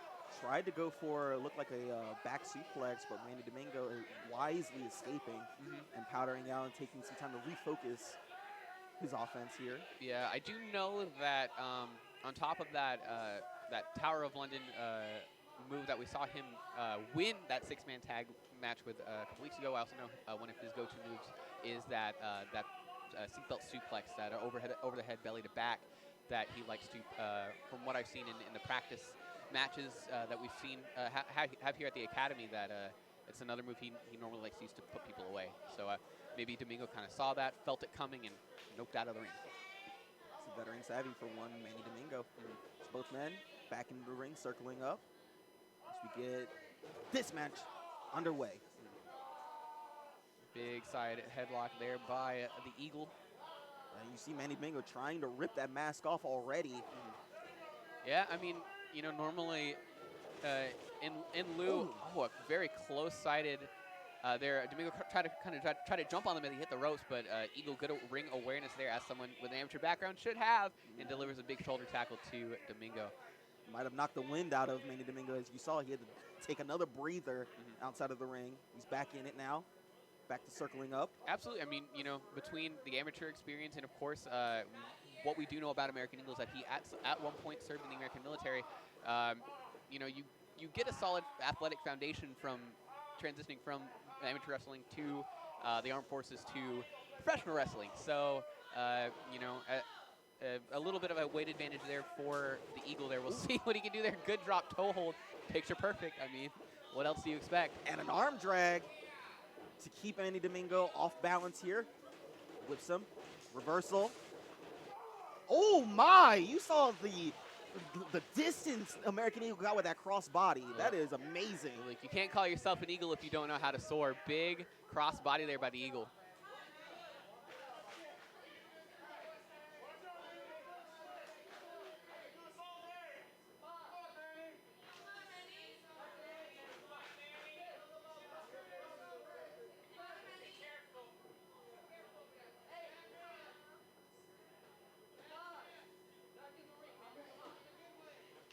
Manny breaking up the count, very wise, controlling the pace of the match. Yeah, I mean, you know, Domingo knows better than anybody. A lot of wrestling, you know, there's that sort of overlying factor that goes in every wrestling match, that momentum and a tempo can bring. And Manny, you know, obviously these breaks out of the ring, he knows when he's got to slow it down, you know, play at his pace, and eventually the match will start swinging back in his favor. Manny with a gut check, and now back in control with a couple of chops of his own here. Ooh, turning the, what would you say, the Blanco skin of one American Eagle into hamburger meat. Yeah, good waistlock takeover. Try to go for the O'Connor roll, gets it, but Manny Domingo kicks out. Ooh, Good thrust kick to the chest. American Eagle, very smart. Going for, it looks like, oh, nice innovative pin here. Yeah, again, probably using a bit of that catch experience to hook the side of the head as he went around into the kind of a fisherman bridge pin. Very interesting there. And again, Domingo rolling out of the ring.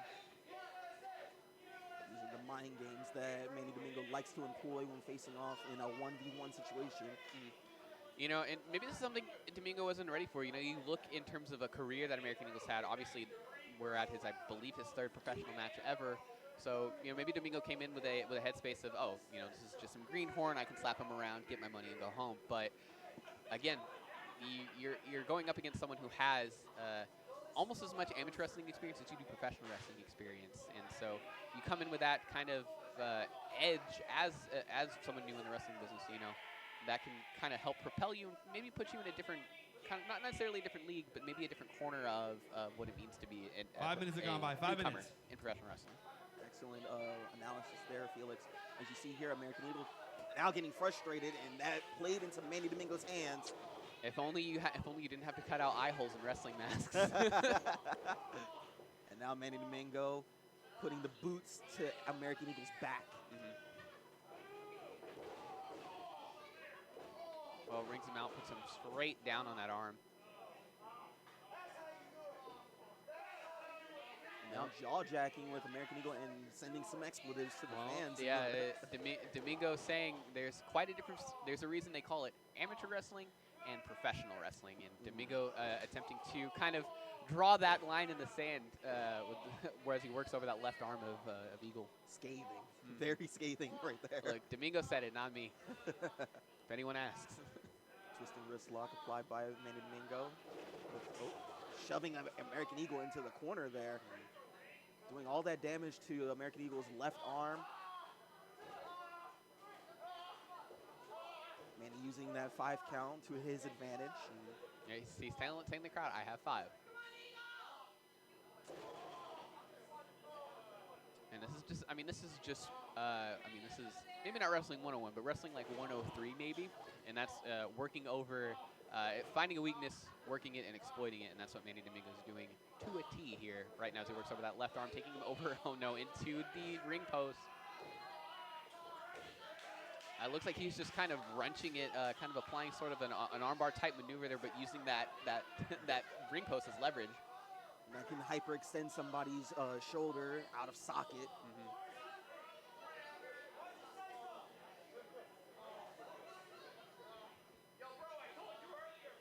Manny picking apart American Eagle now. Oh, back to working that arm.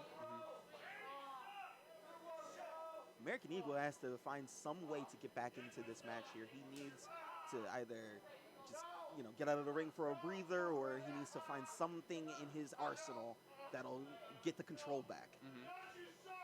Yeah, Domingo's been working on this left arm for a good while now. You know, we'll see. What's dangerous about working over an extremity like this is going for the schoolboy kick out at 1.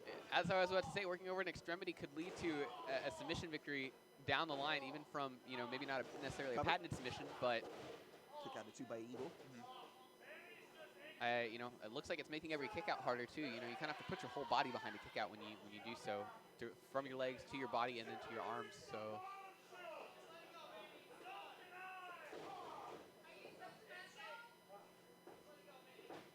Manny with a Russian leg sweep. going to the cover. This could be it. Kick out at 2 by American Eagle. Eagle's still in it.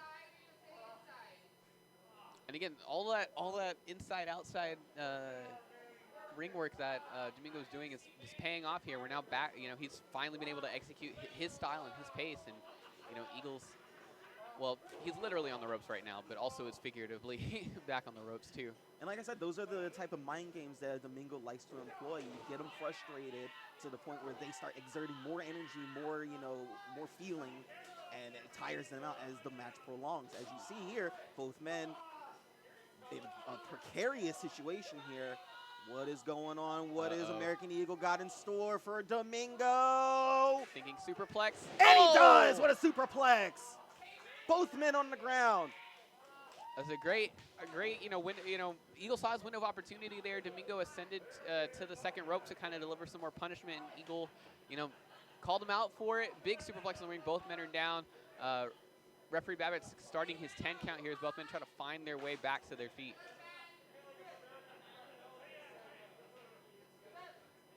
Referee at a count of 6. Both men still trying to make it to their feet. Looks like Manny's going to 10 make minutes it are first. gone by. 10 minutes. Ooh. Thunderous chop by Manny Domingo. Overhand chop. Probably didn't have this in at your wrestling meets there, Eagle. Good up and over. Ooh, and a chop of his own. Left arm's been worked all match, but that right arm still just as strong. Big clothesline. Oh, and a German suplex by American Eagle. Oh my, and a belly to back suplex. Yeah, overhead belly to belly there. Could only really float over into the cover there. You can see kind of the work Eagle was doing, or Domingo was doing there earlier. He's kind of paying off as he measures Domingo up, who's out on his feet. That could be it. Pin. Kick out at 2.5. Oh my goodness. American Eagle could have stolen that victory. Good grip on that suplex. Brought him back over on the back of his head 3 in a row. And Domingo still finding the strength to kick out.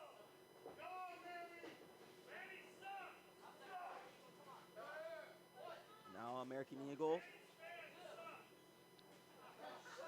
He's thinking big here. Oh.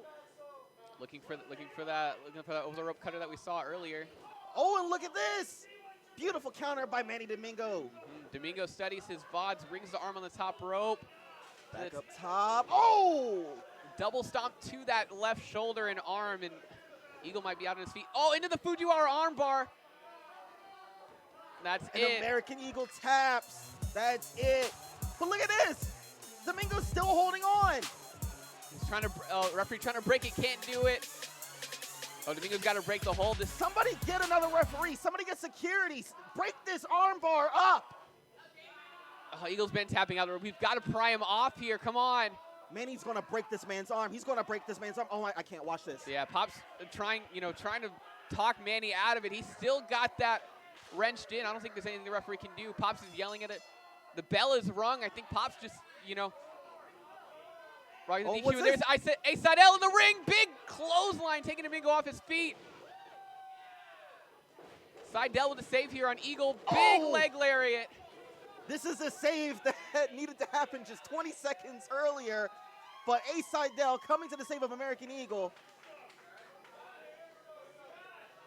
I saw Pops calling over to the referee to make what looked like, asked him to ring in the bell again. Might be a reverse decision there. A little bit of excess violence there by Domingo not wanting to release the hold.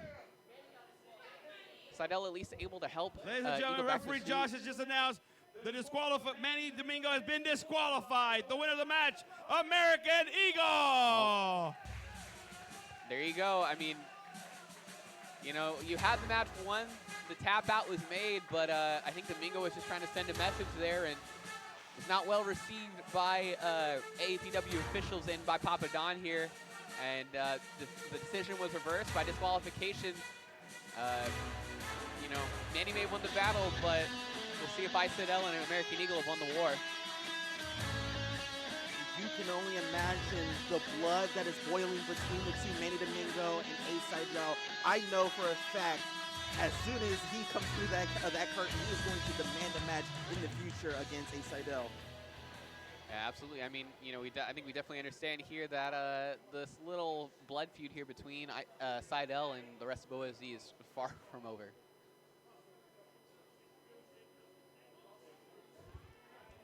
All right, here we go. Y'all having fun, guys? Don't forget, we're back here again March the 6th. Next Saturday, we're back here again to make up for the shows that we lost in February. So back here March the 6th.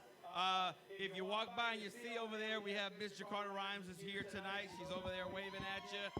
Careful, don't fall, please. All right, and they will be here next Saturday here, March the 6th. For the show. All righty, here we go. This next match is one fall with a 30-minute time limit. The stipulation is if Lawrence beats Black, he will get 5 minutes with Greenback right here in this match in a no DQ. So introducing first from Washington, D.C., 240 pounds, managed by Benjamin Greenback, Christopher Black. Here we go. We're kind of really the big rubber match here between this sort of triangle of gentlemen here tonight. Christopher Black, as we saw a couple months back, realigned himself with the Scourge of AAPW, the Slime Ball of AAPW, the Trash Can of AAPW. I don't know. You take your pick of what nickname you would want to call this monstrosity known as Benjamin Greenback. Well, I happen to know for a fact that Benjamin Greenback was one of the men that played into the part of Robin Hood shutting down the GME trading in stocks here. Obviously wanted to keep all of the wealth for himself. And, you know, that sort of scummery only continues here and his as he opponent, faces he is from Austin, Texas. He is the law of AAPW, Lawrence Botello. Set to go one-on-one with Christopher Black, one of the hottest rising rookies here at AAPW. Your referee is Josh. Take it away, guys. Wait, where is he? Well, Botello certainly taking his time coming out. What's going on? Uh-oh. Oh boy, look at this! And the scream, turn around, Mr. Black. Oh, and a crossbody to start things off by Lawrence Botello. Kick out at one. The match hasn't even started. There's just complete pandemonium already breaking down. I mean, look, the law. Oh, my goodness, swinging neck breaker. This could be it already.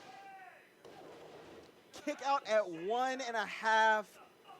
What a start to this match already, Felix. I mean, you know, Botello has said time and time again that he is done with the thorn in the side that has been Greenback and Christopher Black. Oh. And he came out swinging, but Christopher Black, of course, we know, multiple-time AAPW heavyweight champion, has done almost everything there is to do in AAPW, so he's not a man to be taken lightly, especially when he's got Greenback in his corner. And earlier, before this match started, it was already announced that if Lawrence is to beat Christopher Black in this match, he gets 5 minutes alone with Benjamin Greenback. Can you understand what a present that could be for one Lawrence Botello? Yeah, absolutely. You know, Greenback has again and again through cover made by Christopher Black, whether through his monetary strategy or through his contractual loopholes, has found a way to avoid any sort of match or any sort of altercation with Botello here.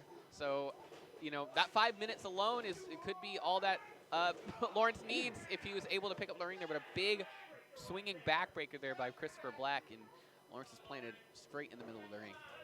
You got to say, even though that Christopher Black really hasn't done much since realigning himself with Benjamin Greenback, you got to say the intensity and the ferocity is back to where like it once was. You saw him have a little bit of a cold streak after, you know, not allying himself with the Greenback and kind of losing matches in that way. But now it seems that Greenback has gotten Christopher Black back on track, so to speak. I mean, you know, like you said, we've kind of seen what a little bit of some of the momentum can do to a professional wrestler, like we've seen with Old School Domination. You know, how they've been trying to get back into the swing of things. Christopher Black this is just his approach to it. He felt that, you know, the last time he was the AAPW heavyweight champion, if if I'm not mistaken, you know, Benjamin Greenback was in his corner when he was competing for that AAPW Heavyweight Championship. Benjamin Greenback was in his corner, so at least in Christopher Black's mind, maybe this is the only way to get back to the top of the mountain, is to have, for better or worse, Greenback services on his side. Christopher Black using the power to prop Lawrence on his shoulder. Oh boy! Almost like a midnight hour type maneuver. Yeah, an over-the-shoulder facebuster. You know, for I guess more of a technical approach to it. Botello out at 2 here, and it's very interesting. You know, I'm sure Christopher Black would love to get back to the APW heavyweight picture, but this Lawrence, you know, taking exception to the way both these men have kind of run things around here. As the law of AAPW, you know, got to make sure everyone's abiding, at least in some sort of humanitarian form, to the best of their abilities. I want to take you back to a few weeks before this rivalry kind of got off to unprecedented, you know, statures here, where Lawrence, still a referee at the time, you know, may or may not have counted too fast in Christopher Black's opinion for his match, costing Black the match, and that's why he took his frustrations out on Lawrence, and that's what kind of set this whole feud up. But Lawrence has been training hard, working hard, trying to, you know, make his claim from not only just being the referee of APW in all of Texas, but now trying to break into the professional wrestling business as a professional wrestler. Absolutely, and I mean, look, as a referee, you know, you watch some of these wrestlers kind of evolve and change before you, and you also pick up on their habits, their moves, what they look for. So, you know, all that bit of kind of unintentional studying really can definitely go a long way for Lawrence as he kind of works through trying to get through this this mountain of a man that's Christopher Black and anybody else he may happen to face here at AAPW. Christopher Black, what's he got in store here? Oh, nice alley-oop bomb into the corner there. Going for the quick cover, hooks the leg. Kick out at 2 by Lawrence Botello. Interesting enough, even though he's out on ringside, not much interaction by the Scourge Greenback here. Greenback. 5 minutes have gone by. 5 minutes have gone by. I think Greenback knows full well what Christopher Black is capable of. You know, understands that he is a man who can get the job done. I feel like, you know, I can only hope that he continues to be pretty passive on the ring. But knowing Greenback, he'll strike when we least want him to. Indeed. Lawrence trying his best to fight out of this waist lock applied by Christopher Black. You see Christopher Black using his strength to just squeeze the life out of Botello. Absolutely. I mean, Christopher Black is a very tall man. Stands about 6'4" or so. You know, and not only does he have that strength advantage, but that leverage, you feel all 240 pounds of Christopher Black on you, even in something like a waist lock. Oh, Lawrence reverses into a waist lock of his own. See if this man can. Oh, look at the strength. Christopher Black just easily breaking out of it. Yeah, he just peeled Botello's grip away. Bear hug position up, now applied, working that lower back of Botello.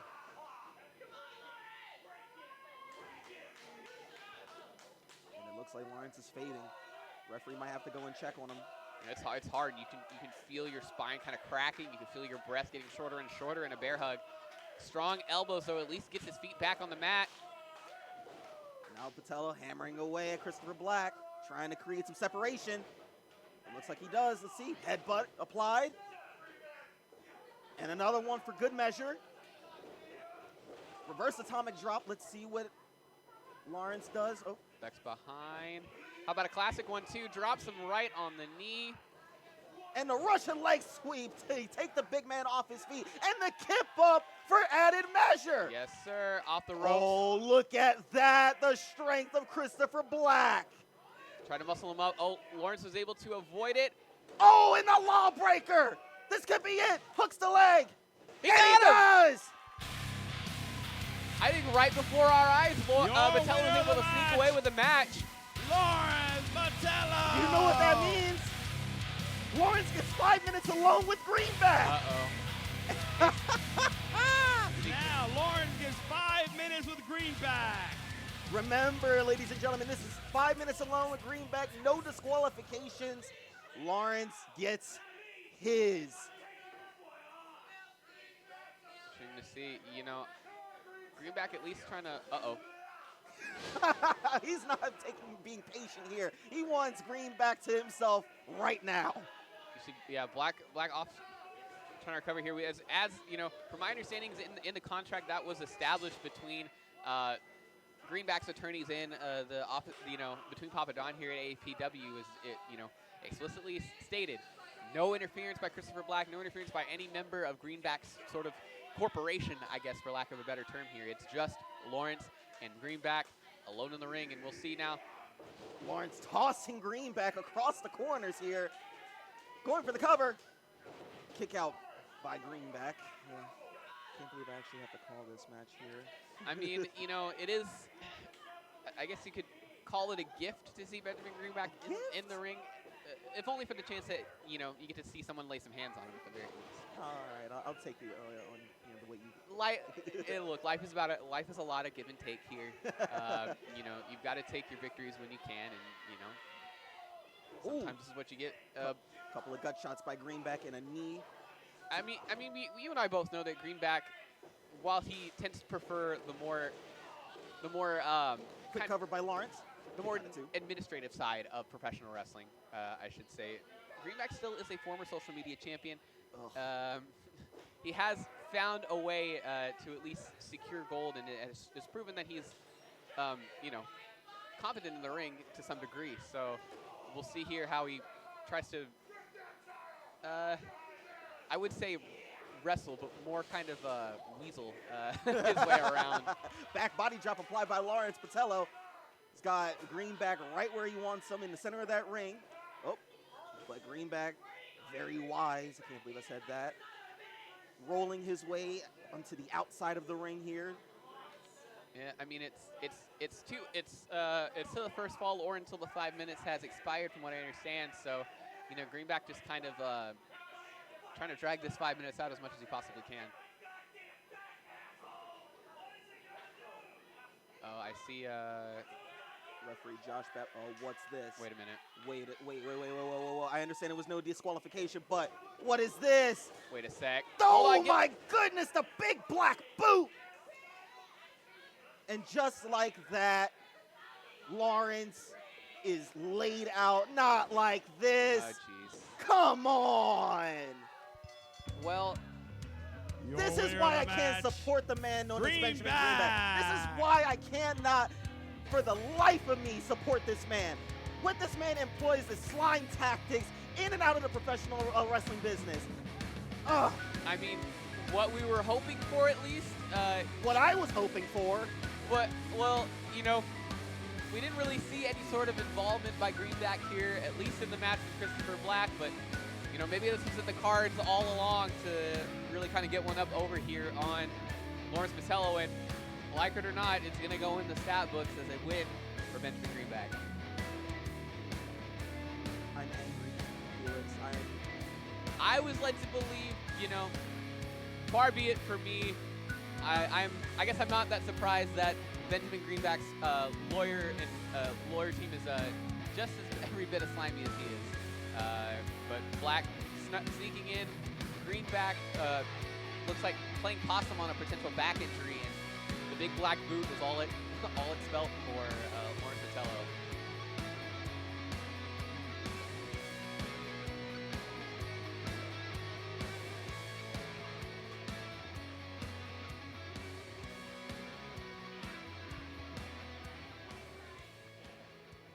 Benjamin Greenback, you have been a thorn in my side for way too long.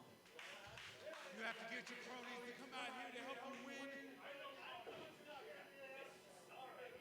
Enough of that. March 20th, right here, Greenback. You and me, one more time. If you win, I'll go back to being the best damn ref this state has ever seen.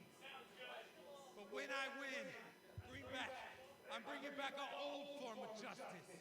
Greenback, I will tar and feather your ass because I am the law, and what I say goes. There it is, a challenge been issued. The old school tar and feather match, March 20th. If Greenback loses, he has to get tarred and feathered in our ring on March the 20th. Let's give it up for Lawrence Botello. A tar and feather match? I don't think I've actually seen a old school tar and feather match. It's definitely something a little before my day, to say the very least.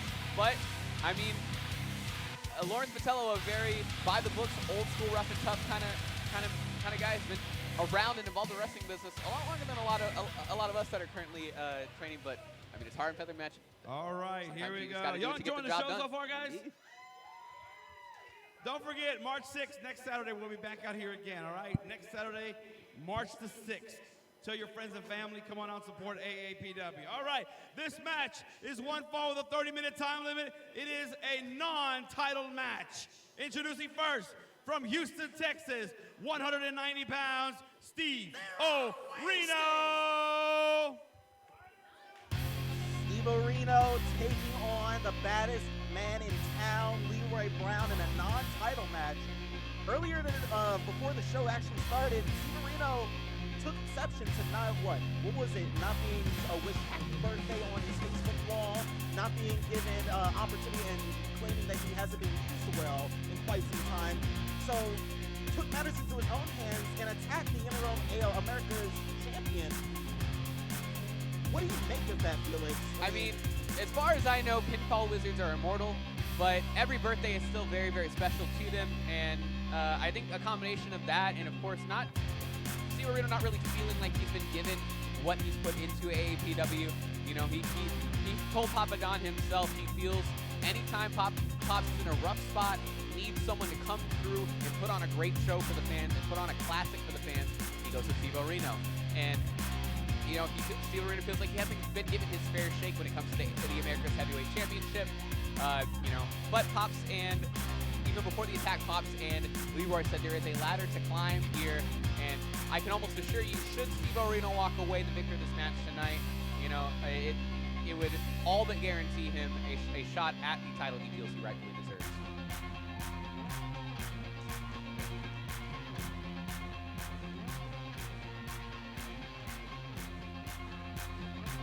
You can already see Steve Reno just in a flow state right now. And his opponent, he is the AAPW America's champion from Killeen, Texas, 245 pounds, Leroy Brown. If you were to go and look at the past calendar year since this pandemic first started, almost really a year ago now to this date, as we're finally hopefully winding down from it. If you look at who, at those who have kind of made the best of this past year in wrestling, you'll be hard pressed to find a man who's really kind of broken out, through this pandemic. You won't find a better man than Leroy Brown here. Came out onto the scene during this pandemic. Started his career during it when shows came back under, and now holds the top prize here at AAPW. So you have to consider him one of the big kind of men here, as you see showing the title here. Off, an opportunity lying in wait, of course, as we understand Pops announced a non-title match here between these two. But, there might be something just as important on the line here besides the title, and that's the pride that these two men share as competitors. You can already see the tempers flaring up between Leroy Brown and Steve Reno. Leroy Brown earlier was attacked brutally by Steve Reno. It almost looked like he wasn't going to be able to have a match earlier tonight, just of how vicious that attack was. But here he is, facing off against the Pinfall Wizard, or Pinfall Wizard trying his... And you can see already Leroy kind of working on one leg here from the attack earlier, and Steve Reno kind of playing with him a bit as he's mocking him almost. Yeah. We here at AAPW do not mock the differently able. This is... is that the word we're gonna go with? And well, a little bit of possum playing his own by Leroy Brown as he ducks the elbow by Steve-O and rolls him over into a side headlock, putting down his weight on there, but Steve-O slips out. It's almost like Steve Reno covered himself in baby oil. He's just very slippery. You know, between I'm sure the gallons and gallons of baby oil that a pinfall wizard uses in his magic tricks, it is like we said earlier. It's pretty slick out there. You know, humidity's really setting in here. It's been overcast really all day, so you know that probably only adds to Steve Areno's elite elusiveness. Shoulder thrust into the corner by Steve Areno, and a vicious forearm across Leroy's jaw here. Ooh. Chop applied by the pinfall wizard. And this is something that Steve Areno has to employ here, keeping the big man down. Leroy Brown, you know, we've seen how strong Leroy Brown can be and how quick he can be, but also one of the things that we don't really see much of Leroy Brown is just the daredevilness, you know, that man employs, especially going back a couple of shows to our Halloween show, the top rope senton that he would pull out once in a while. That's something you're gonna have to watch out for, especially when you have a pissed off champion in your wake.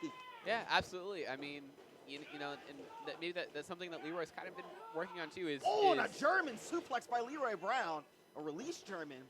You know, you don't want to really reveal your hand right out of the beginning, so you know, Leroy perfectly content. Oh boy, a gut wrench suplex. And knowing going when he for the has, cover. Yeah, absolutely. Knowing full well he's got the power advantage here, but Steve Areno finds his way out at just about a 2 count. You can already see Leroy Brown favoring that right knee of his from earlier's attack by Steve Areno.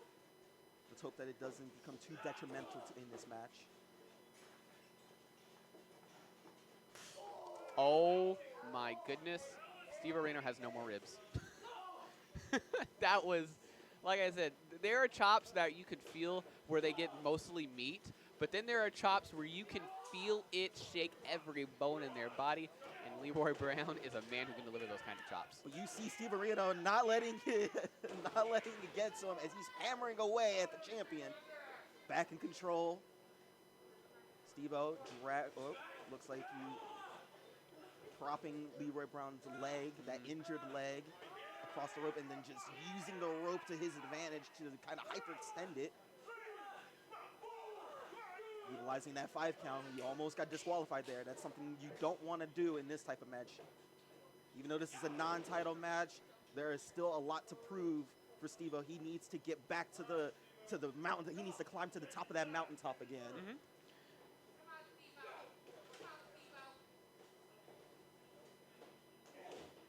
Steve-O, a couple of forearm shots. Off the ropes he goes. Oh my, a spinning heel kick by Leroy Brown. Kick out at 2.5 by Steve Areno. That's the type of offense that I was telling you about. Just the strength of Leroy Brown, but also that agility that he can employ at any point during the match here. Yeah, and a big spinning heel kick like that is probably comparative to getting hit in the face by a baseball bat. So, Indeed. You know. Reversal into the corner. Leroy Brown went for the splash, misses. Steve-O. Uh-oh, pulls him over here. Oh, using the ring post to his advantage to weaken that left leg.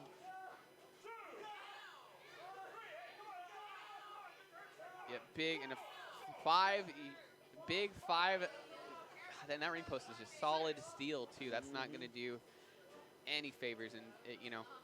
You can see Steve-O has a new attitude here in this ring. I mean, even though he's still kind of playing with his opponent, he's not playing in the sense of having fun. He's playing to get inside the head of his opponent rather than, you know, to josh around with the fans. Yeah, even then doing something, you know. It is weird too because he showed the respect of wiping his feet before he came back in the ring, but decided to use Leroy Brown's tights instead of the apron.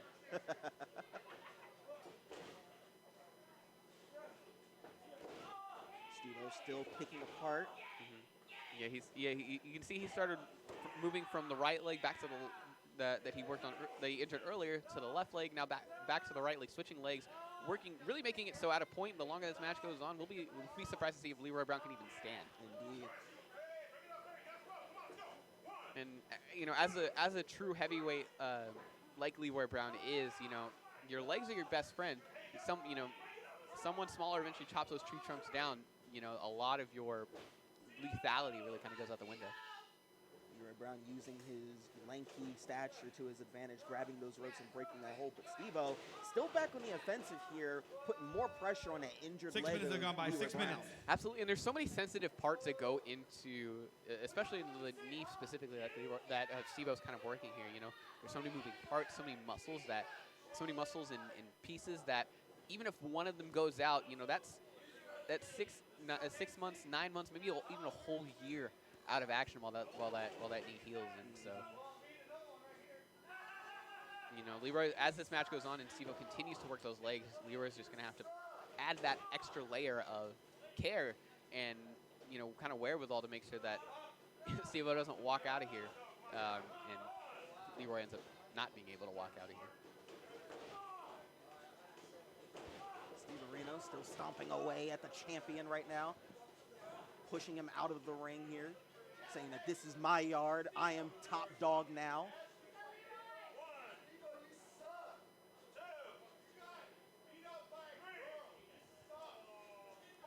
Steve Areno here still sharing his, or not sharing the ring, but basking in Right. Yeah. solidarity, I guess. Yeah. Leroy kind of took some time to kind of recompose here, which is nice. Steve obviously perfectly fine with taking a count at victory, as it would result in him still getting that America's Championship match that he feels he is entitled to. But again, the hurt legs are so terrifying because even something passive like standing up or walking or moving around works on those injured and those worn down parts of the leg. So anything you try to do is going to hurt those legs. Oh, and you just said it right there. The man can't even stand up. He can't even run. You see both of his knees buckle during that Irish whip into the corner there. And Steve-O is just laughing it up, having a grand old time, taunting the champion. Leroy able to prop himself up at Steve-O right back on the attack. Leroy trying to get some separation, can't, as he gets manhandled by Steve Areno. Yeah. Oh, and more pressure applied on that left leg of his. Absolutely. You know, you apply that much force onto somebody's foot that kind of 10 minutes that have gone by. impact 10 shoots minutes. all the way up your leg. So you feel it from your pinky toe up to your quads and your hams. Indeed. So. Leroy Brown in a precarious situation, trying to get that separation again. Oh, and look. Oh, well, this is a PG. We try to keep it PG around here, but Oh, and a vicious clothesline and a back elbow. This could be it. And the big boot. yeah, I think Steve-O just kind of take the old Leroy Brown off. How much gas is left in the tank for Leroy Brown, though, especially with those injured legs, as he's trying to, it looks like for a Rope hang. Oh my! Big neck breaker kind of sends Steve-O into space world, but he has there you go. Veteran savvy ring awareness, grabbing the rope. I was trying to say earlier, it's like when you piss off the man known as Leroy Brown and whatnot, it's only a matter of time before he heats up into the ring and just doesn't look back any further. Absolutely. You know, the moniker "the baddest man in town" is something that you earn and that look at nickname. this. Steve Areno gouging the eyes of the champion right now. And then with a vicious rake to blind the man temporarily. Oh my! Great sort of running kind of blockbuster move there. Going for the blue thunder bomb. Could it be? Oh my goodness! I was speechless for a second. I thought for a second Steve Areno was about to pin the champion. Yeah, great sequence there. The blockbuster straight into the blue thunder bomb, but you know, like I was saying earlier, you're not really given the moniker "baddest man in town." It's something you earn. It's something it's a sort of a reputation you build, and you know, even with his back against the wall, Leroy's still finding a way to kick out of this. Looks like Steve Areno might be going for another blue thunder bomb, sort of, but look at the power of Leroy Brown breaking the hold. Couple of elbow shots. Yeah, that big height advantage, you know. And there he goes, back into a crossface. Beautiful submission applied by the champion. He has Steve Areno in the center of the ring. Steve-O trying to roll him up, and he does. Kick out at 2, and that forces the hold to be broken. Oh, but look at this. Leroy up, slip muscle out. Steve-O elbows to the face. Oh, this? Oh, and a running bulldog into the corner with a kick for added measure. Yeah. What's Steve Areno doing here? Going high risk. Leroy Brown catches Steve Areno on the middle. Oh no! I can already imagine what's about to happen here. Yeah, he's got to. Steve Areno's got to watch his balance there. That is a long way down to concrete. Leroy Brown, we've seen this move before. Steve Areno trying his best to fight out of it. Oh! Oh, into the ref, and down goes JC. Oh, and what's this? Steve Areno, he's wrapped something around his hand. Oh no, I think that's his steel. Oh, the chain Yeah, mail! that's his chain helmet drape sort of material, I guess that he's got. I felt that thing. It's legit just chain links together as he's. Look at this. Steve Areno measuring Leroy Brown up top. Blockbuster! Yeah, This could be it. From the top rope this time, hooks both legs, and that's a 3 count right there. And Steve-O, good on his word, gets the job done. Match, Steve Areno! What a statement to the America's heavyweight champion. Steve Areno is coming for Leroy Brown in the future, and this match kind of proved it. That he can definitely stay on Leroy Brown's level and actually surpass him. Absolutely. He said, there's a ladder to climb, but I'm already at the top step, baby. And I'll admit, a little bit of shady tactics there with the chain hat. Hood, I guess. The kind of like, it's like the Scott Steiner hat or whatever you want to call it, I suppose. But I mean, like we said, it's essentially chain link. It was enough to get the job done, led into the blockbuster, and now, don't be surprised that, a couple shows down the line we see Steve Areno, Leroy Brown back in the ring again, but this time that America's Championship might be on the line. Well, while we take Let's give it up for the winner match, Steve Areno, ladies and gentlemen. While we take a minute, next week. Because Steve Areno did defeat Leroy Brown, he is now #1 contender. March 6th, Leroy Brown here with Steve Areno for the AAPW America's Championship. Next Saturday.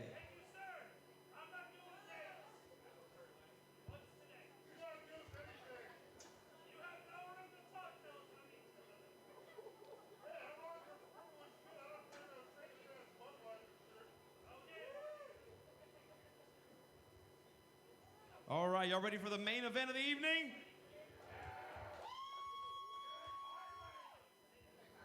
All right, ladies and gentlemen, this match is for the vacated independent world heavyweight title that was left here at AAPW.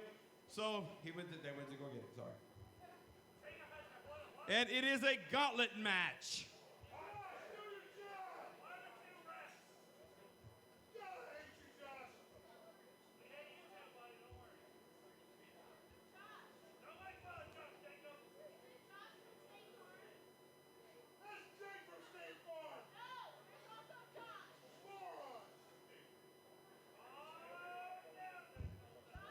Tonight's gauntlet match will be the winner of this belt right here, where we have another belt here at AAPW, and it will now be sanctioned here by AAPW.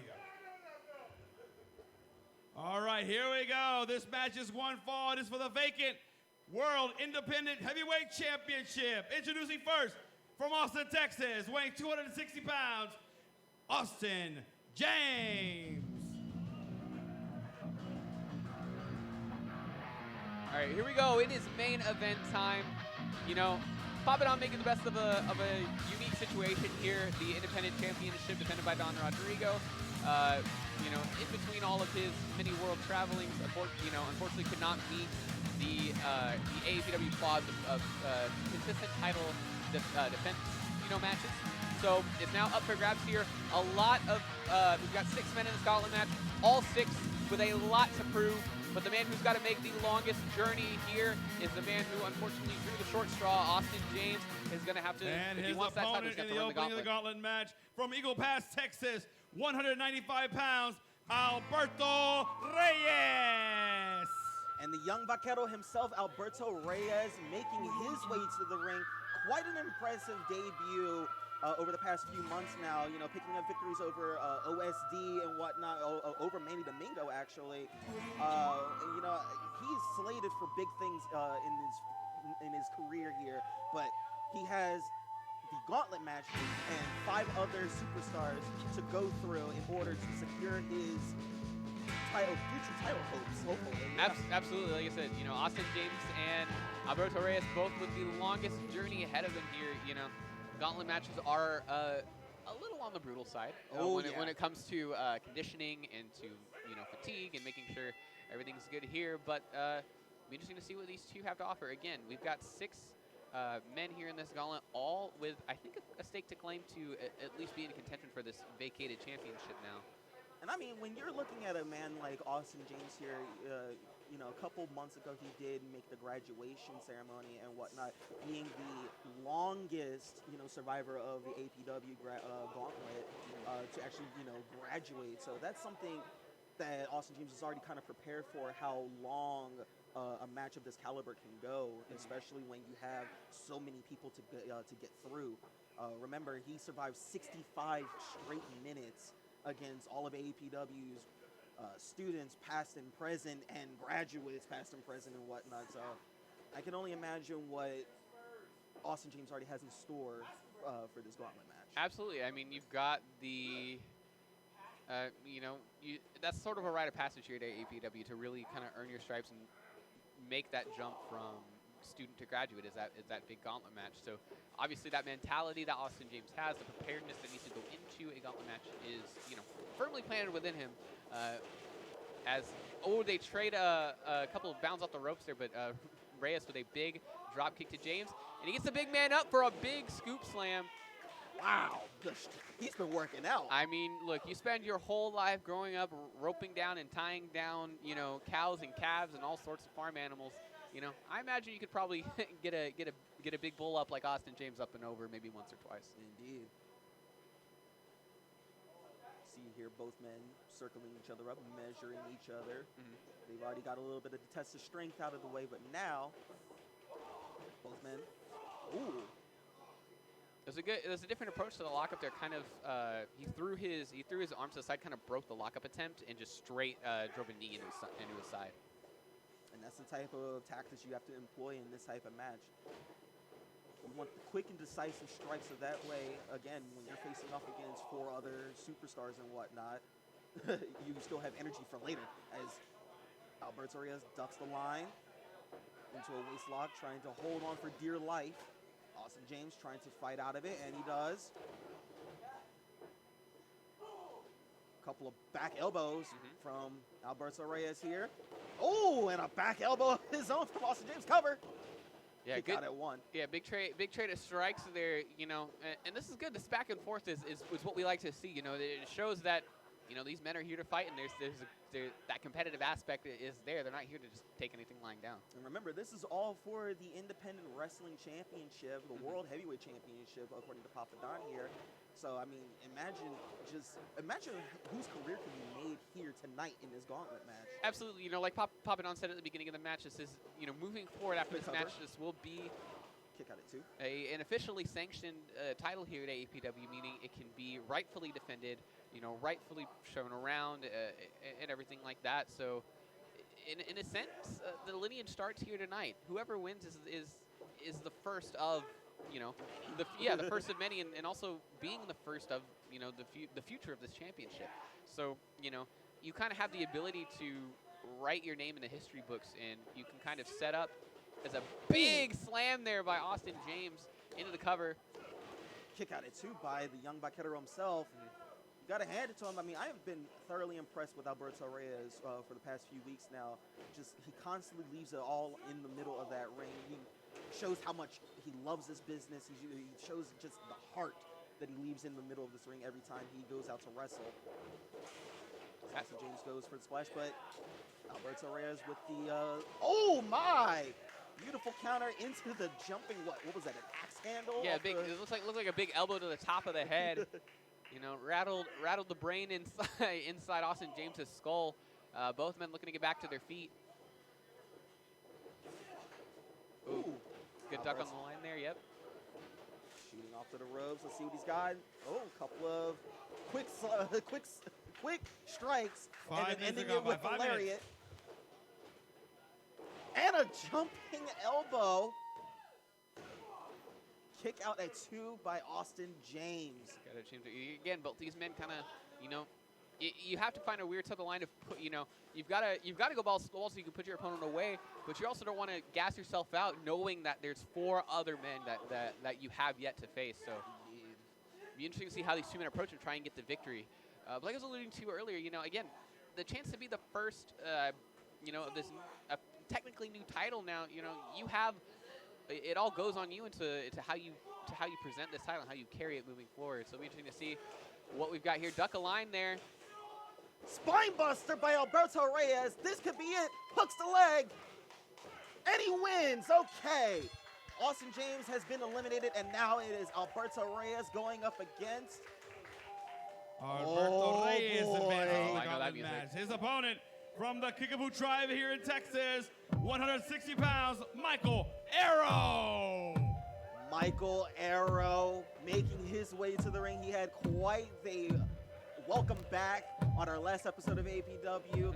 Yeah, it took some time to go on a rite of passage, a kind of a spirit walk to find himself.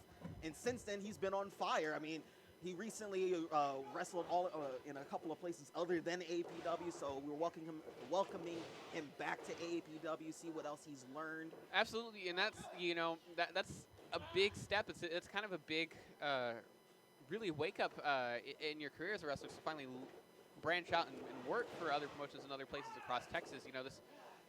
It's a good reflection of the work that you put in, but now that expectation is there, is now people understand that you have the skills to move forward, so you've got to put it on yourself to continue to improve and to continue to impress. And I'll add to that. Now you are the bar, so to speak. Yeah. You're going for that quick cover. Kick out at 2.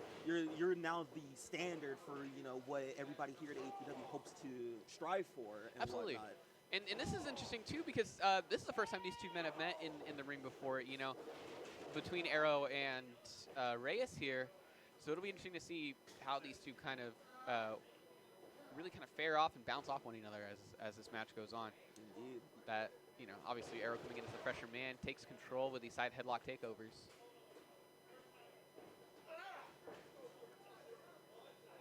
You can already see the intensity from Michael Arrow, and this is exactly what he was lacking all those weeks prior and whatnot. It's a newfound attitude, I would have to say, and I'm all for it, honestly. Yeah, absolutely. Well, I was going to say he's walking around with a chip on his shoulder, but he may have an actual chip on his shoulder after that big shoulder tackle by the Vaquero. Oh, but a vicious drop kick in the center of the ring by Michael Arrow. What's he got in store here? Big old scoop slam by Arrow, going for the quick cover. Kick out at 1. And those chest covers are really effective at wearing somebody out just because you're putting all their... Ooh, I think that could be a costly mistake here for Michael Arrow as he went for that diving headbutt. Missed completely. Alberto Reyes. Beautiful fall-away slam. You see him trying to make the cover, and he does. Hooks the leg. Kick out at 2. Great fall-away slam there by Alberto Reyes there. Like you said, like we said, he's definitely got some. Oh my! All right, it looks like there was an attempt for like kind of a spin out slam, and Arrow just kind of came in and just applied a choke and went for sort of an SEO takedown, big chop to the head, and down goes Reyes. And this is something that you don't want to be in. You don't want to be in this position when facing off against Michael Arrow, especially lying on your back. Oh, spinning neck breaker. That could do it. Cover. Kick out at 2. Like I was saying, you don't want to be in a position where you have your back towards Michael Arrow with those vicious chops that can come from anywhere. And we see that devastating tomahawk chop that he can do off the top rope. That could always end it. Oh, went for that spine buster again. Yep. Michael Arrow catches him. Oh, and another swinging neck breaker to cut him off. Yeah, that was great work there. That's a little bit of advantage you get from peeking out to the curtain earlier. And there's that tomahawk chop that I was talking about. Yeah, you know, you get that force you put, and he puts it right on the back of the neck too. There's a sweet spot on it. It'll knock you straight out, and it looks like it did just that. Michael Arrow takes the Arrow advances. His opponent from Intercourse, Pennsylvania, 365 pounds, Eli Schwartz. Well, I guess we should probably get Michael Arrow's affairs in order as Eli Schwartz makes his way to the ring now. Yeah, I mean, you look at a man of Eli's size, obviously has had an amazing past few months here, had won our previous gauntlet match, competed for the AAPW America's Championship, and really, to my knowledge, hasn't been pinned or submitted in quite some time. And as you see, Michael Arrow already taking it to the big man. A couple of drop kicks, trying to get the big man off his feet, but it's not doing much. Yeah, like we said earlier, 365 pounds is big Eli Schwartz. Crossbody not getting the job done. Oh, say hello to your ancestors, Big Arrow. Oh my goodness! Like a sack of potatoes, just, oh man. Oh. Yeah, Michael, really to Eli Schwartz, Michael Arrow, nothing more than just a big bale of hay. You know, this is just unfair when you have a guy the size of Eli Schwartz taking on Michael Arrow. I mean, this is just a mugging at this point, honestly. Yeah, big headbutt here. I will not put it. I will not put it past Michael Arrow to find a way out of here, but you know, you have a little bit of fatigue already from dealing with Alberto Reyes earlier, and now to face this absolute monster in the ring. You see Eli Schwartz fired up. What does the big man have in store? Oh, he's tooting the band. Here we go, big charge in. Oh, went for the splash, missed. Michael Arrow. Telegraphed it there. Oh my goodness, like a freight train. Jeez. Well, I don't think I've ever seen someone get, I wouldn't even call it run over, just so like discarded. Oh, and look at this. He's going for a choke slam. Look at the height. Oh my God. At least 6.5 feet, maybe more up in the air. Big choke slam, and that will do it for Michael Arrow. Good night, Michael Arrow. My goodness. Eli Schwartz advances. His opponent from Miramar, California, Ace Seidel. Ace now trying to take it to Eli Schwartz. Ducks the line. Ooh, tried to go for a jumping forearm, almost like a Superman punch. Oh no. Same old story. Oh my. Look, there's no technique or flair or prettiness about that. That's just a big man just tossing another full-grown adult down to the ground like it's like someone half his size. Oh my God, more than that. More than 3 times his size, I would have to say. Absolutely, yeah. Going for the splash in the corner, misses. Ace Seidel. What's he got in store here? Oh, it looked like he was going for a crossbody. It actually clipped the big man instead. Yeah. Use the springboard there. Gets some elevation, enziguri to the face, knocks him back. You know, I think he kind of adjusted the crossbody a bit more into kind of a form. He saw Michael Arrow get killed for doing the crossbody earlier. So good adjustment there by Seidel just to keep the big man off, stumbling and backpedaling off his feet. Oh, and look at that. Veteran savvy from Eli Schwartz. Knocking Ace Seidel off the top rope. Oh, my. Just pushing him out of the ring entirely. Yeah, that's not a comfortable place to be. The count going there, and that was not a good landing either. You know, that's concrete. You know, hitting the apron and then the concrete like that after a brutal shot on the turnbuckle. Seidel's. Oh, and now you think Ace Seidel got Seidel has been eliminated. Here's Eli Schwartz by count out. His opponent from Oceanside, California, 280 pounds, Matt the Wrestler. And here we go. The final man in this gauntlet match is Matt the Wrestler, formerly known as Vega Del Rio. As you can see, a big transition there. Seidel you know, I guess it's just a bit of unfortunate being caught in the wrong place at the wrong time. That's, you know, you meet. Oh, look at this already. Eli Schwartz not taking any time to let Matt the Wrestler into the ring as he's just clubbing away. Yeah, absolutely. You know, this is. I mean, obviously, this technically isn't the first time we've seen Matt the Wrestler in the ring, but this is the first time we're seeing Matt for who he is. Yeah. You know, he's still a big powerhouse, 280 pounds, still a very, very strong man. Probably the only, one of the few men who could probably maybe get Eli Schwartz off his feet. And it's a very strong maybe. Well, I think it's the opposite here as Eli Schwartz tosses Matt the Wrestler across the ring. And like I just said, Matt the Wrestler's 280 pounds. He is a very stout and strong man, and Eli just chucked him across.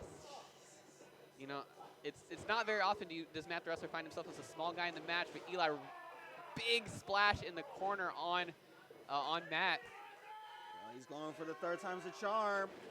And connects with another splash. I don't know if Matt the Wrestler knows where he's at right now. You can see the entire ring shake when Eli hits on that corner too. You can definitely tell because it shakes out of frame. Yeah, I mean it's reinforced steel and bolts and bars and everything holding that ring together. And Eli's just sheer power's moving it down, but he's got the big man. Oh my God! Yeah, that would also throw my back out too, Matt. But an impressive, like I said. The vicious, the mean spirit, the evilness that was within that Vega del Rio persona may be out the door, but let me tell you, the strength and the power still remains in Matt the Wrestler. And he just scoop slammed a man on his way to 400 pounds. Whew.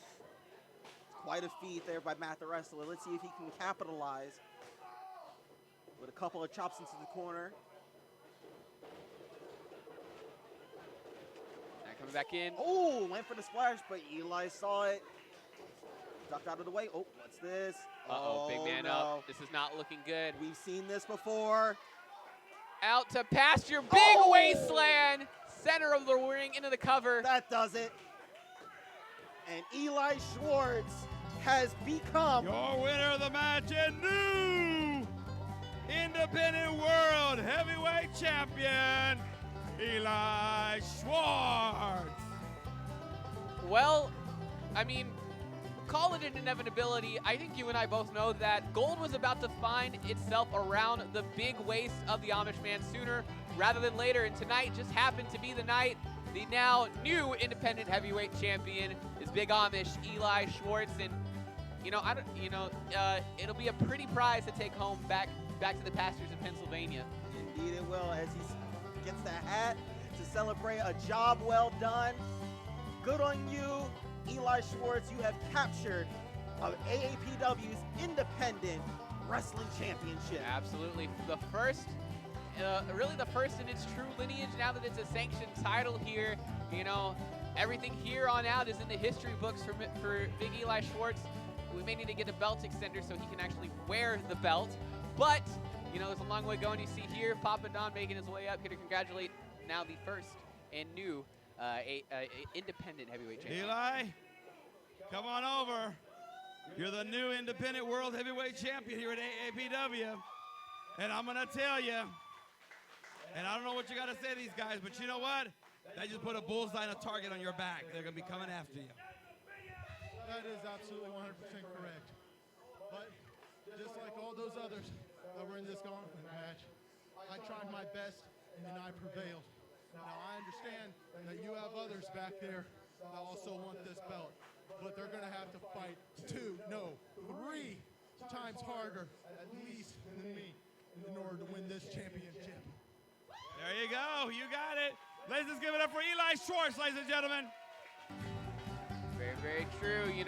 There's many a man that I would consider very, very difficult to pry a title from here at AAPW, but now that Eli Schwartz finally has the goal that he's been really chasing for these past few months, any man or really even woman, any wrestler that makes their way down to AAPW and wants that big shiny white belt, I mean, they've got a true mountain of a man, big as the Appalachians, to try and get that belt from. Ladies and gentlemen, we want to thank you for coming out tonight and helping us out here at AAPW. I hope you enjoyed the show. Thank you very much for coming out. back out here again, March the 6th. That's next Saturday, right here where we have the drag queens will be here performing with the show as well. So you don't want to miss it. Come on out, March 6th, next Saturday. Guys, it was a great night. It was our first night back after all the freezes and everything. We got a show ready for you next week. We'll see you next week. We'll see you at the matches. Good night, everybody. That's right, March 6th. They are coming back. The Queens are back in town next Saturday. They have been itching to come back, even though Texas tried its best to freeze all of the electrifying professional wrestling action taking place. We found a way to bring them back, and March 6th, it'll be your chance to see the drag queens knock them out and drag them down. Absolutely. And on top of the drag queen performances, we've already got a couple matches really lined up for the card. As we saw March 6th, Steve Orino and Leroy Brown will meet once again, but this time the AAPW America's Championship is on the line. So we'll have to see if Leroy Brown, and really this is his first title defense as America's Champion, so we'll see how he does against a veteran like Steve Orino, who's got this new kind of edge to him. I imagine also we will see, of course, our social media championship in action. Eli Schwartz, our new independent heavyweight championship. You know, what a better way to break the belt in than by proving yourself a worthy champion. So we've got a lot coming next week. We hope you guys join us here, of course, at the AAPW Arena, 1702 Aldridge Drive here in Austin, Texas, or you can join us here on twitch.tv/officialAAPW. Please check us out on social media at the same name, and of course we have a Teespring account as well. Get you some nice AAPW logo-fied merch. You know, I believe the code still works. Put in Papa Don at checkout, get 15% off on some nice merch. Gets you some nice gear, helps out the school a lot. We appreciate your support as always. Anything else you'd like to add, Mr. Freeman? No, I think you covered it all. We will see you next week, March 6th, for our next drag queen wrestling event. I'm Eli Freeman. This is my compatriot, Felix Rogers, and we'll see you at the next matches.